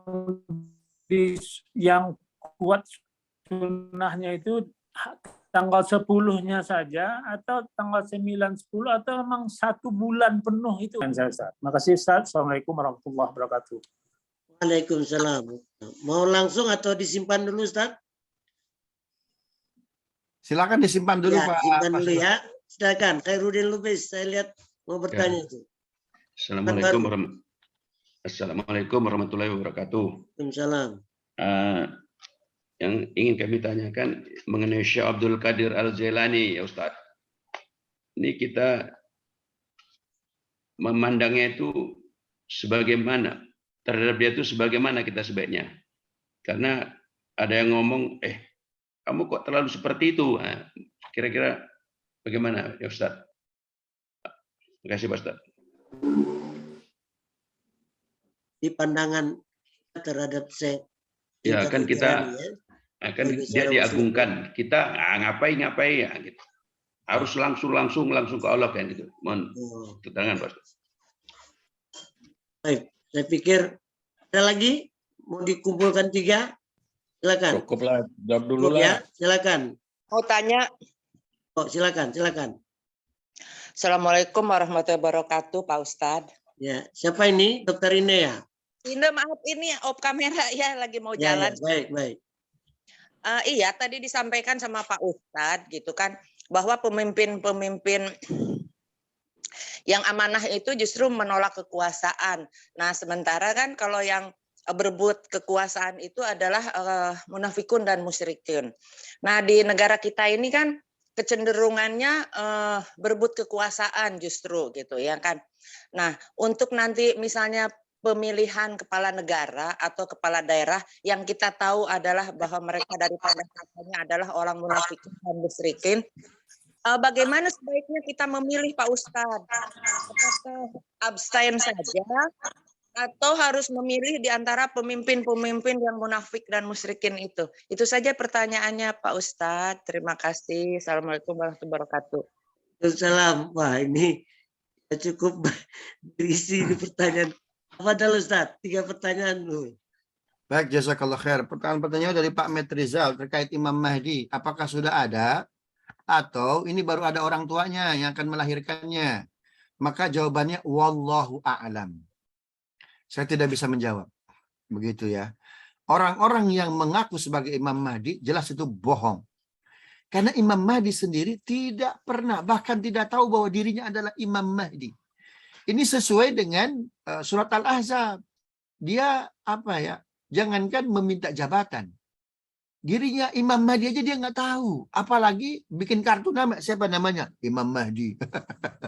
Subhanallah. Atau orang ngaku muridnya Imam Mahdi. Bohong juga sama. Maka ketika pertanyaannya, apakah Imam Mahdi sudah ada atau baru ada orang tuanya? Wallahu a'lam. Cuma kalau pakai logika, pakai hadis Nabi, umur umatku kisaran 1.500 tahun nih Bapak Ibu ya. Dan Nabi ketika Mi'raj sudah diperlihatkan dengan sosok bumi ini yang usianya seperti nenek-nenek, berarti kita ini sudah rapuh bumi ini. Ya. Itu kata, ini hadisnya sahih, ada dalam Sahih Muslim. Perawinya ini adalah seorang yang masuk Islam dari kalangan Nasrani, ya, At-Tamimi. Beliau itu bawa 30 anak kapal terdampar di laut Syam. Masuklah ke gua, ternyata di situ ada Jasyashah. Itu apa itu? Binatang dari kepala sampai kaki bulu. Takut dia, akhirnya pindah ke gua yang lain. Ternyata melihat apa ya, dilihat orang, dia orang, dilihat seperti binatang, dia kayak orang, dilihat seperti orang, kayak binatang. Dirantai kakinya, tangannya, lehernya, kepalanya. Ditanya, kamu siapa? Saya seorang Nasrani, sedang berlayar, lalu terdampar di sini. Aku bertanya tiga hal kepada kalian. Orang yang ngaku namanya Muhammad, kemudian menyebarkan Islam. Apakah sudah ada di Madinah? Ah, sudah ada. Berarti aku tidak lama lagi akan keluar. Terus yang kedua, apakah sungai Tigris dan Baisan itu sudah surut airnya? Masih ada airnya. Sebentar lagi surut. Kan begitu. Apakah kurma di mana di dataran Baisan itu sudah tumbuh? Tidak tumbuh. Oh, nanti kurma di Baisan akan tumbuh dia. Jadi dulu ada wilayah di Palestina, Bapak Ibu, itu kering betul, nanam apapun nggak bisa. Tapi suatu saat nanti, karena dia sudah masuk wilayah Israel, Israel kan teknologi pertaniannya tinggi kan, akhirnya yang tadinya kering, itu ditanam kurma bisa hidup. Bapak Ibu, tahukah kurma apa yang ditanam oleh Israel dengan teknologi yang bagus, sehingga kurma bisa tumbuh dan bisa berbuah? Kurma apakah itu?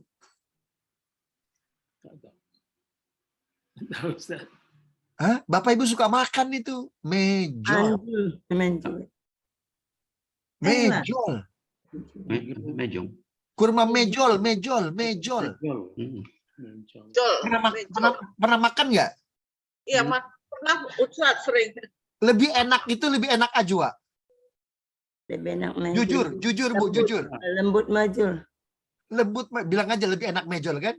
Ya. Iya sih. Subhanallah. 3 pertanyaan itu dijawab ya oleh At-Tamimi benar semua. Kata Dajjal, berarti sebentar lagi aku akan keluar. Itu Sahih Muslim, Ibu. Itu Sahih Muslim. Artinya apa? Saya nggak bisa jawab Imam Mahdi sudah ada atau belum. Yang ada atau bapaknya atau ibunya, tinggal lahirnya. Saya nggak bisa jawab. Tetapi ngelihat runutan informasi hadis Nabi Shallallahu Alaihi Wasallam yang jelas kita sudah di penghujung zaman. Nabi Mi'raj aja udah nenek-nenek, subhanallah. Begitu tuh ya. Begitu Pak Metrizal ya. Yang kedua tentang puasa Muharram. Puasa Muharram itu dalilnya nggak lagi sunnah Pak Metrizal, tapi Quran Taubah 36. Jadi puasa yang sunnah kapan? Hari yang mana? Ya itu. 30 hari 1 bulan. Itu sunnah itu. Ya, sunnah berpuasa di 30 hari. Hadisnya tadi yang pernah saya ungkapkan tentang Abdul Al-Bahilah. Kalau kau masih senang berpuasa, nggak cukup Daud, silakan puasa 4 bulan berturut-turut. Asyurul Hurum, termasuk Muharram kan? Kalau kau nggak sanggup, ya puasa Daud. Kalau kau nggak bisa, ya Senin Kamis. Kalau kau nggak bisa, minimal tanggal 9 dan 10. Keduanya sunnah itu. Cuma Nabi tanggal 9 nggak sempat, tapi sempat diniatkan. Kalau nggak sanggup 9, 10, tanggal 10. Kalau nggak sanggup tanggal 10, ya kita puasakan saja kalau begitu. Begitu Pak Metrizal, ya Allah alam bisawab. Kemudian Pak Khairuddin terkait Syekh Abdul Qadir Jailani. Apa sikap kita? Pertama, beliau ulama besar. Beliau ahli fikih, beliau ahli hadis. Ya, itu kitab-kitab fikihnya amat dahsyat. Saya alhamdulillah punya semua karya kitab Syekh Abdul Qadir Jailani. Ini kitab akhlaknya, Al-Ghunyah. Ya, beliau punya kitab-kitab yang lain. Subhanallah. Itu tidak ada satupun yang tidak menggunakan Quran, tidak menggunakan hadis sebagai penjelasannya, Pak Khairuddin. Jadi dia ulama besar. Tapi sayang, ya, keulamaan beliau sampai ke Indonesia hanya dilihat sisi mistisnya saja, paham nggak? Iya, iya. Betul. Ya, hanya dilihat sisi mistisnya saja. Padahal beliau, subhanallah, inilah satu-satunya ulama yang punya bacaan-bacaan wirid sehingga disebut oleh muridnya sebagai pendiri tarekat apa? Tarekat Qadiriyah, di mana tarekat Qadiriyah ini diikuti oleh ulama besar satu zamannya. Siapa dia? Ibnu Taimiyah. Jadi Ibnu Taimiyah itu dengan Syekh Abdul Qadir Jailani 455 Hijriah itu satu zaman. Apa kata Ibnu Taimiyah? Salafi deh, Ustaz. Ibnu Taimiyah. Salafi. Jadi pernah itu justru pucuk salafi ikut tasawuf. Ibnu Taimiyah. Apa kata Ibnu Taimiyah? Lau kanat tariqatu ka tariqatik la'aktadi biha. Andaikan semua tarekat tasawuf itu seperti Anda wahai Syekh Abdul Qadir Jailani la'aktadi biha. Aku akan ikut. Subhanallah. Tasawuf itu kan intinya apa, Bapak? Tauhid dan akhlak. Ya, tauhid dan akhlak. Subhanallah. Kalau tauhid dan akhlak sudah ada belum pada zaman Nabi? Sudah ada, cuma ini lebih diperluas packagingnya. Subhanallah. Kalau dalam dunia fikih ada mazhab Hanafi, Maliki, Syafi'i, Ahmad bin Hanbal. Maka dalam dunia akhlak dan etika pun ada mazhabnya. Ada mazhab Qadiriyah, ada mazhab Jabariyah, ada mazhab Qadiriyah, Naqsabandiyah, namanya tarekat. Tarekat ini mazhab akhlak dan etika. Kalau ada orang sekarang yang mengatakan orang yang tak ikut tarekat bilang sesat ya Ustaz, gimana itu? Jangan, nggak boleh, nggak semua sesat. Ya, tidak semua sesat. Tarekat itu kan isinya doa-doa dan Nabi mengajarkan doa-doa. Ya, subhanallah. Tadi saya dalam muqaddimah membaca satu doa.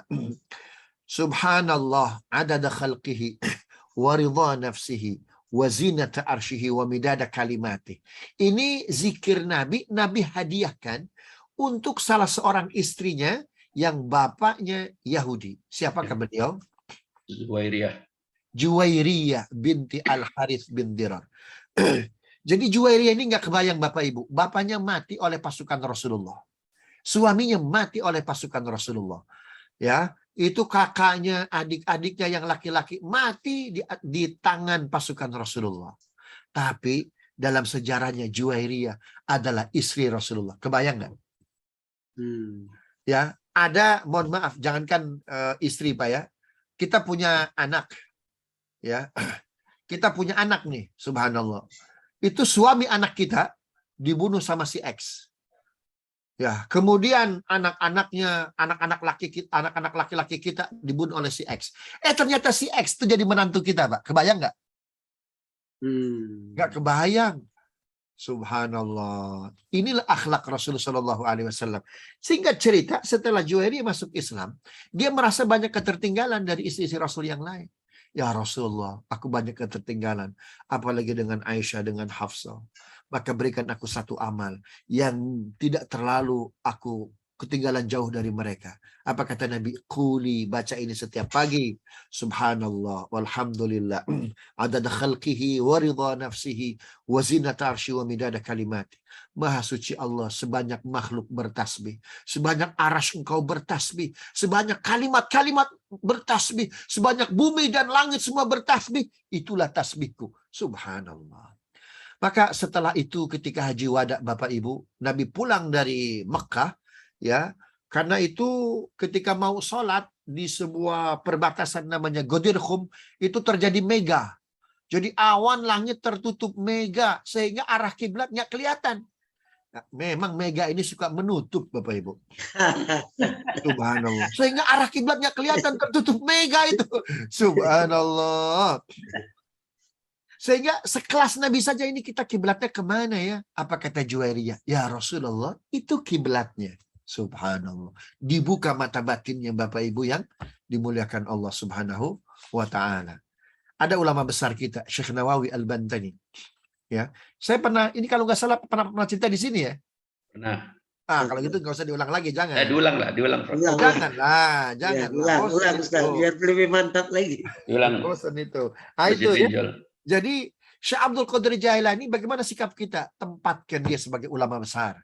Tempatkan dia sebagai seorang ahli fikih, ahli hadis. Jangan sekedar mistisnya saja. Jangan sekedar wirid-wiridnya saja. Tapi bagaimana akhlaknya. Datang setan, datang iblis. Wahai Syekh Abdul Qadir Jailani, makom kamu, tempat kamu seperti para nabi, seperti para rasul. Kamu nggak perlu ibadah lagi. Sudah cukup cuti kamu. Nggak perlu sholat, nggak perlu zakat, nggak perlu puasa. Karena makom kamu sudah hebat. Itu Bapak Ibu yang dimulakan Allah. Di depan dia ada batu tuh. Seperti Ibrahim melempar siapa? Iblis. Dia ambil batu. Iblis, aku lempar kau. Apa kata Syekh Abdul Qadir Jailani? Kalau aku diizinkan berhenti sholat, maka orang yang pertama kali berhenti sholat siapa? Rasul Sallallahu Alaihi Wasallam. Karena dia manusia paling mulia. Ada sedikit kesilapan pemahaman masyarakat kita terkait Syekh Abdul Qadir Jailani. Katanya akhlaknya lebih hebat dari Abu Bakar. Ibadahnya lebih hebat dari Umar. Sodakohnya lebih hebat dari Utsman. Zuhudnya lebih hebat dari Ali. Nggak boleh bilang begitu. Nggak boleh bilang begitu. Faktanya yang paling mulia itu 4 sahabat tadi. Berarti kalah dong Abu Bakar, kalah dong Umar, kalah dong Utsman, kalah dong Ali. Nah ini persepsi yang harus diluruskan Pak Khairuddin. Ya, yang harus diluruskan. Kenapa? Coba baca akhir ayat 10 surat Al-Fat. Ini agak panjang sedikit, nggak apa-apa ya. Innalladzina yubayyi'una Allah huwa Innalladzina yubayyi'una Allah. Kemudian faman nakatha fa innama yankuthu ala nafsi wa man awfa bima ahada alaihi Allah. Ketemu? Surat ayat terakhir. Ayat 10. Ya, auzubillahi minasyaitonirrajim. Bismillahirrahmanirrahim. Bahwa orang-orang yang berjanji setia kepadamu, maksudnya kepada Nabi Muhammad, sesungguhnya mereka hanya berjanji setia kepada Allah. Tangan Allah di atas tangan-tangan mereka. Maka barang siapa melanggar janji, maka sesungguhnya dia melanggar atas janji sendiri. Dan barang siapa menepati janjinya kepada Allah, maka dia akan memberinya pahala yang besar. Shadaqallahul azim. Di situ ada kalimat waman aufa bima ahada alaihullah. Betul nggak? Kalau ibu bapak punya akses untuk melihat mushaf, coba dilihat. Waman aufa bima ahada alaihullah. Harusnya dibaca apa? Alaihillah. Bukan alaihu, tapi alaihi. Kenapa? Karena ada ala. Ala itu harfu jar, preposisi. Ya, kata harokat yang terletak vowel after ala ini preposisi, maka dia have to gerund. Dia harus apa? Dia harus genitif, dia harus kasroh. Harusnya alaihillah. Tapi ini apa dibacanya? Alaihullah. Alaihu. Tahukah Bapak Ibu? Alaihu. Siapakah hu ini? Hu ini Abu Bakar. Abu Bakar. Kasroh itu apa artinya Bapak Ibu? Kasroh itu artinya pecah. Pecah itu ke bawah. Bawah itu artinya hina. Abu Bakar tidak pernah hina di mata Allah Subhanahu wa taala. Ceritanya asbabun nuzul dari ayat ke-10 surat Al-Fat ini, Nabi sedang santai-santai bertanya kepada Jibril, aku ingin tahu kualitas timbangan amal umatku. Baik ya Rasulullah, coba lihat. Coba lihat itu Umar. Umar itu satu umatmu, ya. Amal Umar ditimbang dengan amal seluruh makhluk yang lain, itu masih berat amalnya Umar. Subhanallah. Ini amal kita nih Dauka Imka nggak ada apa-apanya nih dengan seorang Umar nih. Amal seluruh semesta makhluk hidup dengan seorang Umar nggak ada apa-apanya. Ya, makanya kata Nabi apa? Ulama'u ummati anbiya'u Bani Israel. Ulamanya umatku itu levelnya seperti nabinya Bani Israel. Itu ulama yang biasa-biasa. Apalagi Umar Berdasarkan hadis ini, Pak, itu amal-amal Nabi yang lain nggak ada apa-apanya itu dengan siapa itu? Dengan Umar. Makanya Nabi SAW orang yang pertama kali masuk surga. Kemudian istri-istrinya. Lalu orang kedua siapa? 10 sahabat yang dijamin surga. Setelah itu siapa? Para Nabi dan Rasul. Coba lihat. Amalnya Umar ditimbang dengan amal seluruh semesta, kecuali Rasulullah tentunya ya, itu masih berat amalnya Umar. Subhanallah. Itu Nabi tersenyum, Pak. Ya, Nabi tersenyum. Subhanallah. Itu kalau sekarang mungkin jempol tuh, Pak. Like-nya banyak betul tuh. Viewersnya luar biasa. Ya, oh Nabi senang betul. Jibril, ada yang lebih keren dari Umar nggak? Ada Rasul. Siapa? Lihat Rasul. Abu Bakar.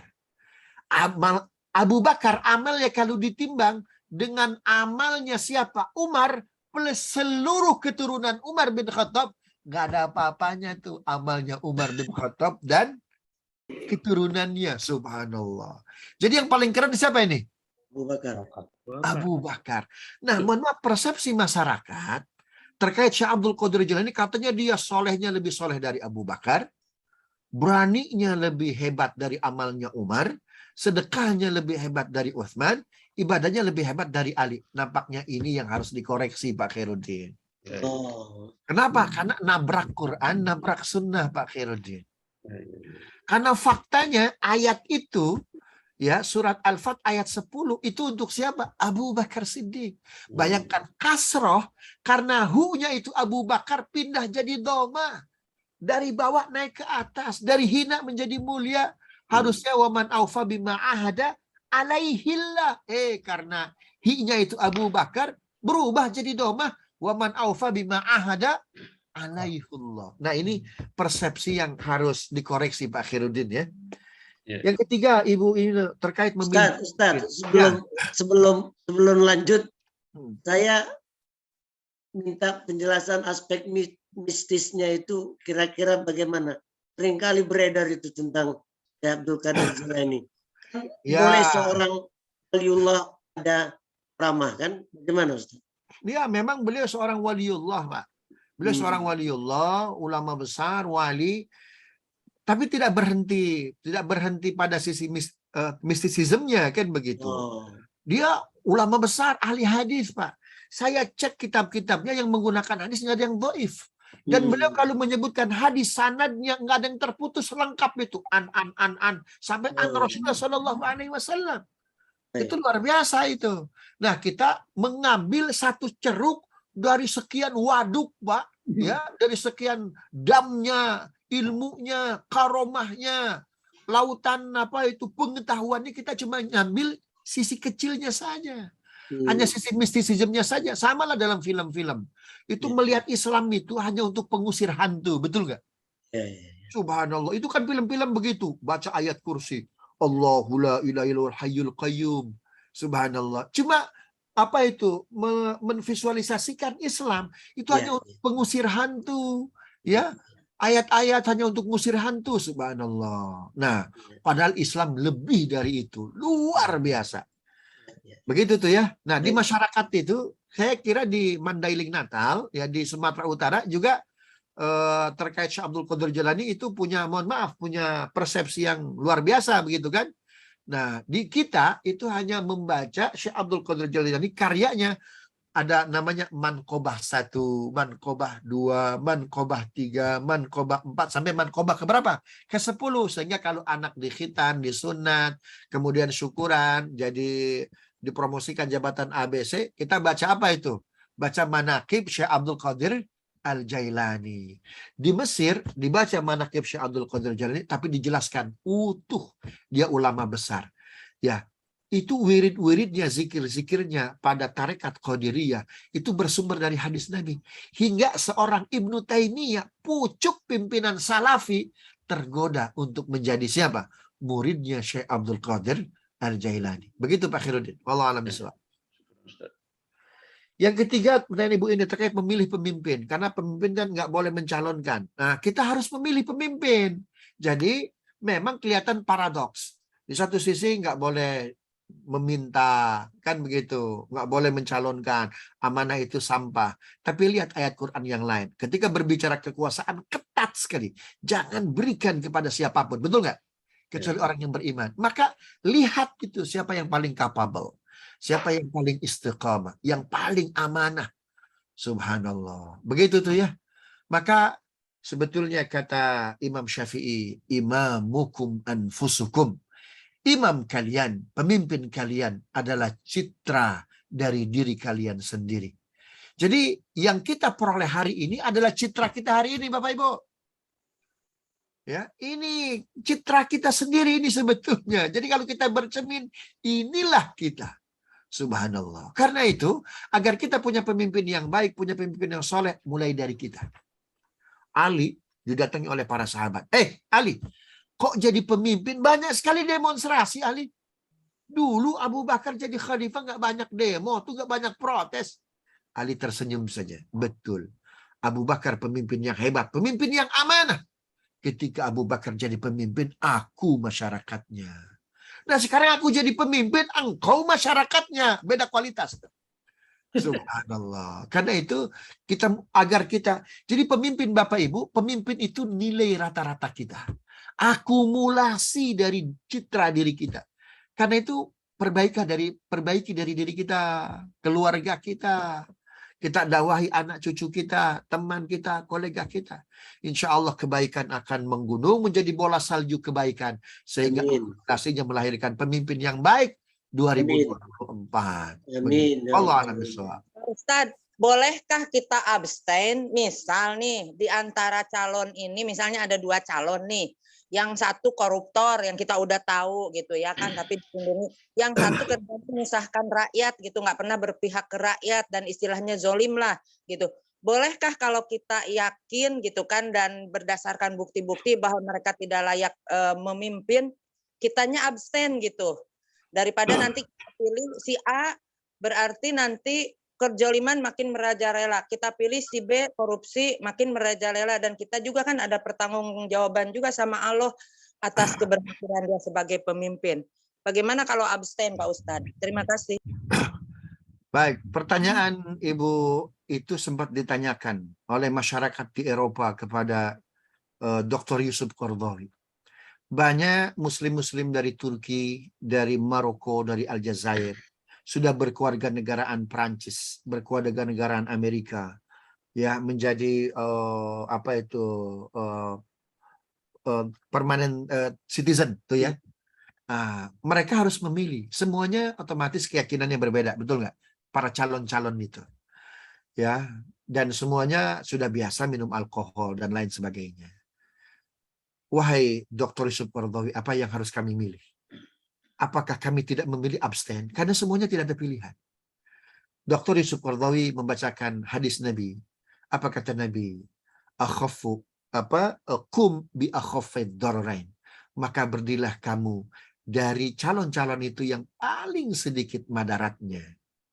Madaratnya semuanya ada 1000, tapi yang satu 99 gitu. Yang satu 100 madaratnya, yang satu 99. Tetap ini nih. Subhanallah. Makanya mumpung itu belum terjadi, Bu. Sudah terjadi belum ya? Mudah-mudahan belum ya. Belum. Mumpung itu belum terjadi, pastikan kita punya calon itu yang baik. Ya. Ini siapa tahu nanti di sini Bapak Ibu ada yang jadi calon, anaknya, menantunya. Karena siapkan dari sekarang. Berdoalah seperti Imam Syafi'i. Ya Allah, jadikan putraku seperti Abu Bakar. Ya Allah, jadikan putraku seperti Umar. Jadikan putraku seperti Utsman. Dan begitu doanya. Jangan ya Allah jadikan putraku gubernur. Kecil, Pak. Kalau jadi Abu Bakar, presiden dunia, presiden akhirat. Luar biasa. Begitu tuh. Subhanallah. Pesan yang bagus ini. Dokter ini aktivis nih, Ustaz.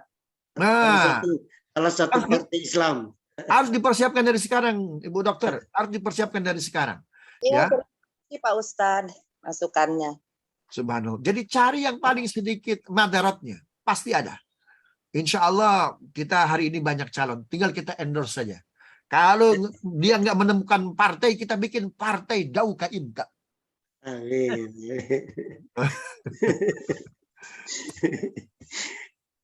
calonnya Ustaz lah, Ustaz Mutali cocok. Jangan, Ustadz sudah dipersiapkan ganti Yakul, insya Allah kita doakan.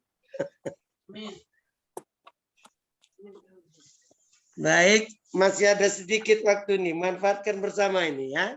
Yang kita nggak manfaatkan, karena insya Allah berdasarkan hisab, Jumat Maghrib kita sudah jatuh ke 1 Muharram insya Allah ya. Jadi 30 Juli ya, kita sudah masuk 1 Muharram insya Allah. Jadi manfaatkanlah penghujung Zulhijjah ini untuk memasuki Muharram. Silakan. Saya belum melihat. Khairudin. Oh, ya, Khairudin lagi. Assalamualaikum, boleh bertanya satu lagi Ustaz? Ini di surat 10, surat Yunus ayat 25 disebut wallahu yad'u ila daris salam. Itu sehubungan dengan kata alaihu tadi, apa ini bukan bacanya darussalam? Oke Ustaz. Wallahu yad'u ila daris salam kan? Iya, bukannya bacanya apa? Bukan darussalam. Bukan, ila kan ada ila itu. Jadi tetap dari salam. Itu dari salam. Wallahu yad'u ila daris salam. Jadi Allah mengajak kepada kalian itu tempat yang penuh keselamatan. Nah, tempat yang penuh keselamatan itu ada 2. Ketika pemimpin kalian amanah dan adil, yang kedua di surga. Karena pemimpin yang adil, subhanallah, itu Imam Mahdi nanti ketika jadi pemimpin yang adil nggak lama. Riwayatnya cuma 2, ada yang mengatakan 20 tahun, ada yang mengatakan 7 tahun saja. Dan mohon maaf nih ya, menyesalnya yang 7 tahun ini yang paling kuat hadisnya ini nggak lama nih. Ya, subhanallah. Tapi makanya itu kita persiapkan Bapak Ibu. Islam itu ujungnya pasti menang. Innal batila kana zahuq. Kebatilan itu pasti hancur. Karena itu sabar sedikit, sabar. Ya, kita menabung investasi amal dari sekarang, menabung kekuatan, ya. Subhanallah, menabung kepercayaan, menabung doa. Subhanallah. Itu Bapak Ibu yang dimuliakan Allah. Itu ada seorang ahli Zabur berdoa. Ya Allah, panjangkan umurku ketika Muhammad Rasulullah hadir. Doa siapa itu? Doa sepupunya Khadijah. Siapa dia? Waraqah bin Naufal. Waraqah bin Naufal. Itu sepupunya siapa itu? Sepupunya Khadijah. Anak pamannya. Subhanallah. Nah, kalau kita tidak menyaksikan, pastikan duit kita, doa kita, ibadah kita, itu ada kontribusi lahirnya pemimpin yang adil. Amin. Maka sekarang kita harus browsing, harus melakukan pemetaan. Siapa di antara sekian anak bangsa yang layak di 2024? Doakan dia. Jangan diem aja. Imam Ahmad ditanya ketika sakit, guru cuma punya satu permohonan. Apa yang akan guru minta? Aku minta pemimpin yang adil. Kan begitu tuh. Kenapa kau minta itu guru? Kalau aku minta khusyuk beribadah, kalau aku minta ikhlas sedekah, feedbacknya hanya buat saya seorang. Tapi kalau saya berdoa punya pemimpin yang adil, kebaikannya semesta menyeluruh. Subhanallah. Begitu tuh ya. Umar bin Abdul Aziz, Bapak Ibu, nggak mau dia jadi khalifah. Menolak. Tapi ada seorang ulama, bukankah Umar, pemimpin yang adil itu akan mendapat naungan surga. Mendapat naungan pada hari tidak ada naungan kecuali naungan Allah di padang mahsyar. Betul nggak? 1 dari 7. Imamun adilun. Menariknya ini Bapak Ibu yang dimuliakan Allah ya. Al-Quran, hadis Nabi ketika berbicara kepemimpinan, kalau kepemimpinan itu negatif, zalim, maka dia tidak pernah singular. Selalu plural. Sebaliknya, pemimpin yang adil, pemimpin yang baik itu tidak mesti plural, bisa singular. Paham nggak? Artinya apa? Ketika ada pemimpin negatif, buruk, itu diksi Quran, diksi hadis Nabi tidak pernah singular. Apa artinya?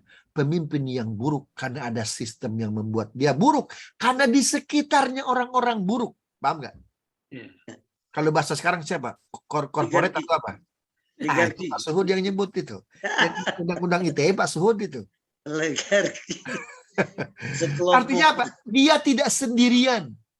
Karena itu ini ada analisis bagus betul dari Ibnu Hisham dalam kitab Sirah Nabawiyahnya. Kesalahan Fir'aun jangan jangan dilimpahkan kepada Fir'aun saja. Tapi kesalahan Fir'aun, dia mengaku Tuhan, dia pemimpin yang zalim, juga harus dipersalahkan kepada para pendeta, rahib-rahib di sekitar Fir'aun. Kenapa diam saja? Tidak menasihati Fir'aun. Begitu tuh. Jadi Quran, hadis Nabi itu ketika berbicara pemimpin yang buruk, tidak pernah singular, tidak pernah tunggal. Selalu jamak. Apa artinya dia? Kolektif, kolegial. Satu paket. Tapi Quran, hadis Nabi ketika berbicara pemimpin yang adil, cukup singular, cukup tunggal. Subhanallah. Paham Bapak Ibu? Artinya apa? Dia pemimpin yang berani Pak, bisa melawan kolektifnya keburukan begitu tuh. Subhanallah. Begitu ya. Maka tidak salah Bapak Ibu kita doakan, ya Allah.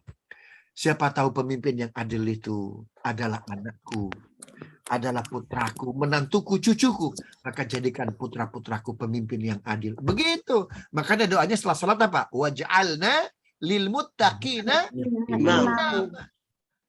Subhanallah. Bukan singular tuh, imama, bukan apa? Bukan a'immah. Kan begitu kan? Subhanallah. Siapa tahu ini dari keturunan Bapak Ibu pemimpin yang adil itu lahir. Wallahu a'lam bishawab. Jadi yang bahaya begundalnya ini ya.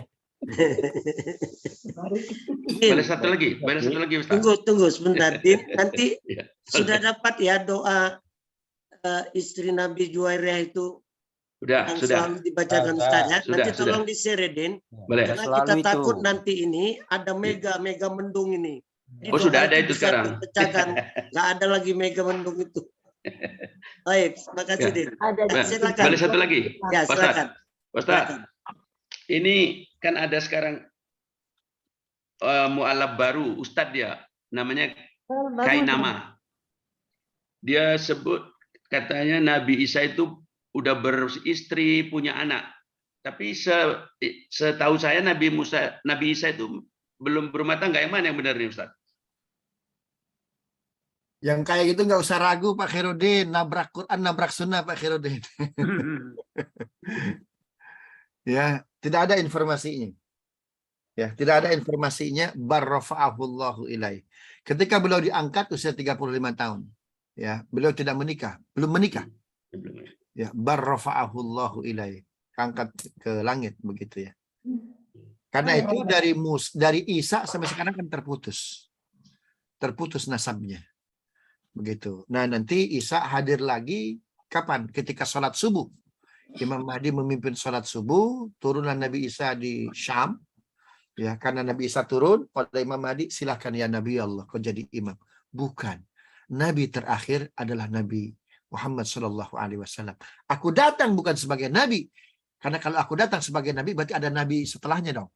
Yeah. Gitu ya. Aku datang sebagai umatnya. Begitu tuh ya.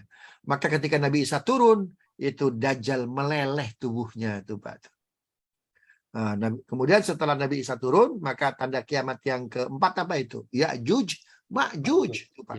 Yang jumlahnya amat banyak, tidak terhitung tuh Pak. Subhanallah. Nabi Isa terdesak hingga masuk kemana? Ke Bukit Sinai ya. Kemudian Allah berikan apa itu? Allah berikan petir ya, mati semua Ya'juj dan Ma'juj. Darahnya di mana-mana. Mereka dipatok oleh burung-burung tuh Pak. Darahnya. Maka ketika itu terjadi, jadi semesta itu isinya lautan darah Ya'juj dan Ma'juj. Agar darah itu yang bau hanyir itu hilang, maka Allah turunkan hujan selama 7 hari 7 malam. Maka bersihlah muka bumi dari darah Ya'juj dan Ma'juj. Maka Nabi Isa ketika itu turun dari Bukit Sinai menuju ke Madinah.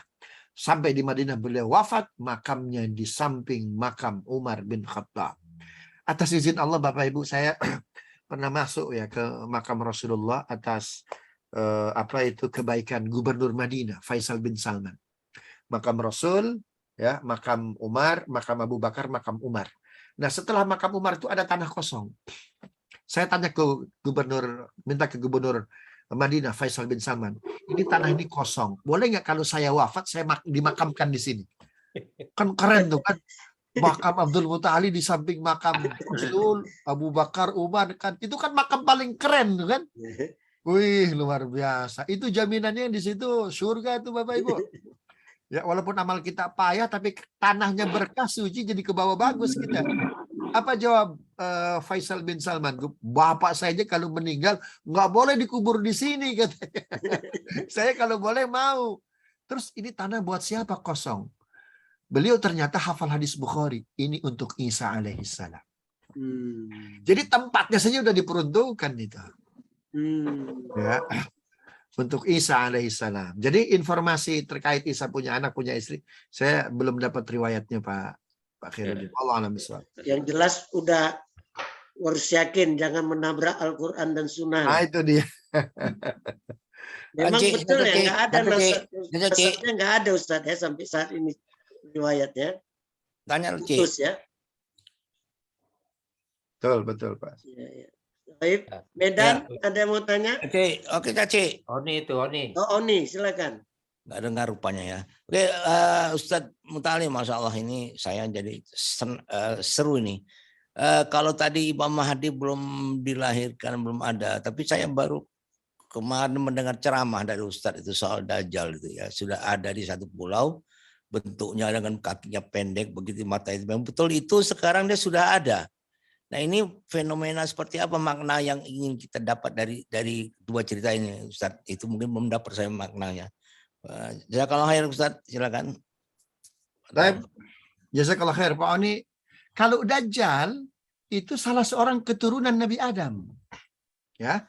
Jadi Dajjal itu sudah ada sejak dulu. Kata ini hadisnya riwayat Bukhari. Ma ba'atsallahu an-nabiyya war-rusul illa an dzakara Dajjal. Tidak ada nabi dan rasul Allah utus kecuali mereka semuanya pernah bercerita tentang akan datangnya Dajjal. Dari sejak Adam, Idris, Nuh, Hud, Saleh hingga Nabi Muhammad, semua nabi pernah menjelaskan akan datangnya siapa? Dajjal. Jadi Dajjal itu makhluk yang amat panjang umurnya. Ya, tapi Dajjal itu tidak seperti yang digambarkan dalam banyak orang penceramah, katanya badannya besar, kepalanya sampai aras, kakinya sampai mana? Sampai bumi lapisan ke-7. Dajjal itu, Bapak Ibu, dia kecil dia, nggak besar. Dia kecil. Cuma mohon maaf ya, bahu kanan dengan bahu kiri jauh berbeda. Ya. Tapi dia walaupun punya badan kecil, subhanallah, itu selama 40 hari, 40 malam, itu seluruh benua, 5 benua itu sudah diinjak. Ya. Sudah dilewati oleh siapa? Oleh Dajjal. Pertanyaannya, kenapa Dajjal punya keistimewaan kayak gitu? Jawabnya, coba lihat Bapak Ibu surat Al-Hijr. Surat Al-Hijr, illa man istaraqas sam'a, illa man istaraqas sam'a. Al-Hijr ayat man istaraqas sam'a. Surat Al-Hijr itu ayat 18. Siapa yang mau baca? Ya, boleh. Saya baca. Silakan. Ayat 18. Dan kecuali setan yang mencuri-curi, berita yang dapat didengar dari malaikat, lalu dikejar oleh semburan api yang terang. Subhanallah. Jadi Dajjal dia punya kekuatan karena dia mencuri-curi informasi dan mencuri tintanya Jibril. Jadi begini Bu ceritanya. Dajjal itu salah seorang keturunan Nabi Adam alaihissalam. Cuma karena dia karena dia punya fisik yang berbeda dengan manusia yang lain, itu minder. Ya, minder hingga singkat cerita beliau menceburkan dirinya kemana? Ke laut. Makanya Bapak Ibu mohon maaf, kalau ada anak, mohon maaf ya, secara fisik itu berbeda dengan anak kita yang lain. Jangan pernah ditinggalkan dia. Jangan pernah dibedakan dia, rangkul dia.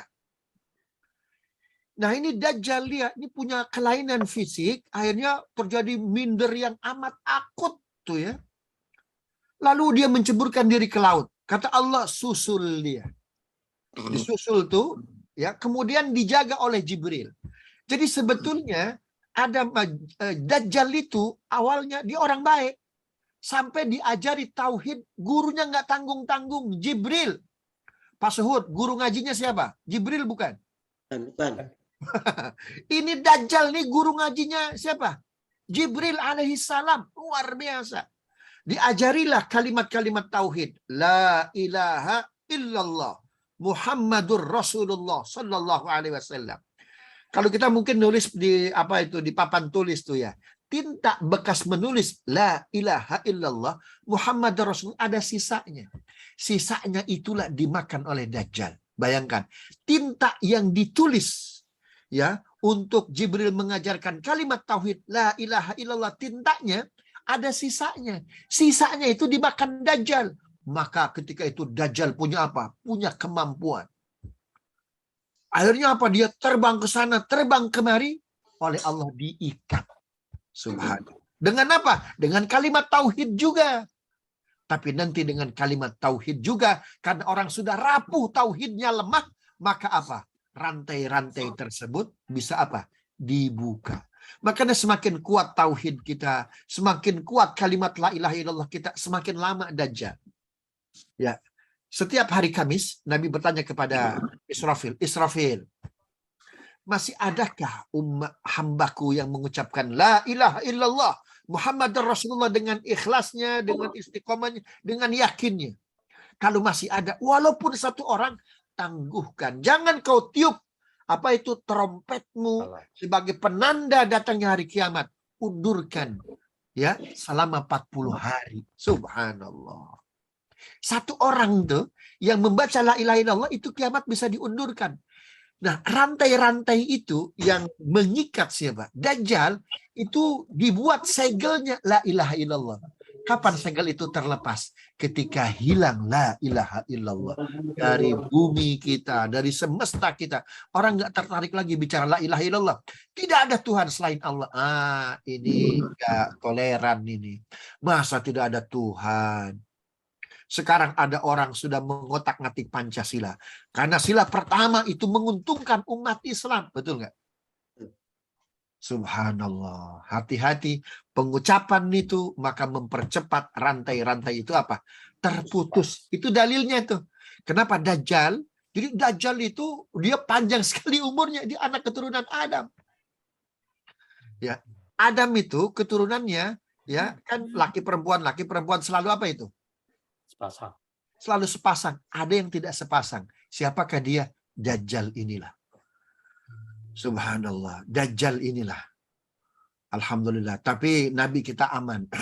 Karena kenapa? Muhammad bin Abdullah bin Abdul Muttalib bin Hashim bin Abdi Manaf bin Qusay bin Kilab bin Murrah bin Ka'ab bin Lu'ay bin Ghalib bin Fihir bin Malik bin Nadar bin Kinana bin Khuzaimah bin Mudrikah bin Ilyas bin Mudar bin Nizar bin Mu'ad bin Ilyas bin Adnan bin Muqawwim bin Nahur bin Tirah bin Ya'rub bin Yashjub bin Nabat bin Ismail bin Ibrahim bin Tarikh bin Nahur bin Sarug bin Ragu bin Falih bin Aibar bin Shalih bin Arfahsyad bin Sam bin Nuh bin Lamak bin Matushalih bin Idris bin Yarid bin Mahlil bin Kainan bin Yanish bin Shish bin Adam alaihissalam.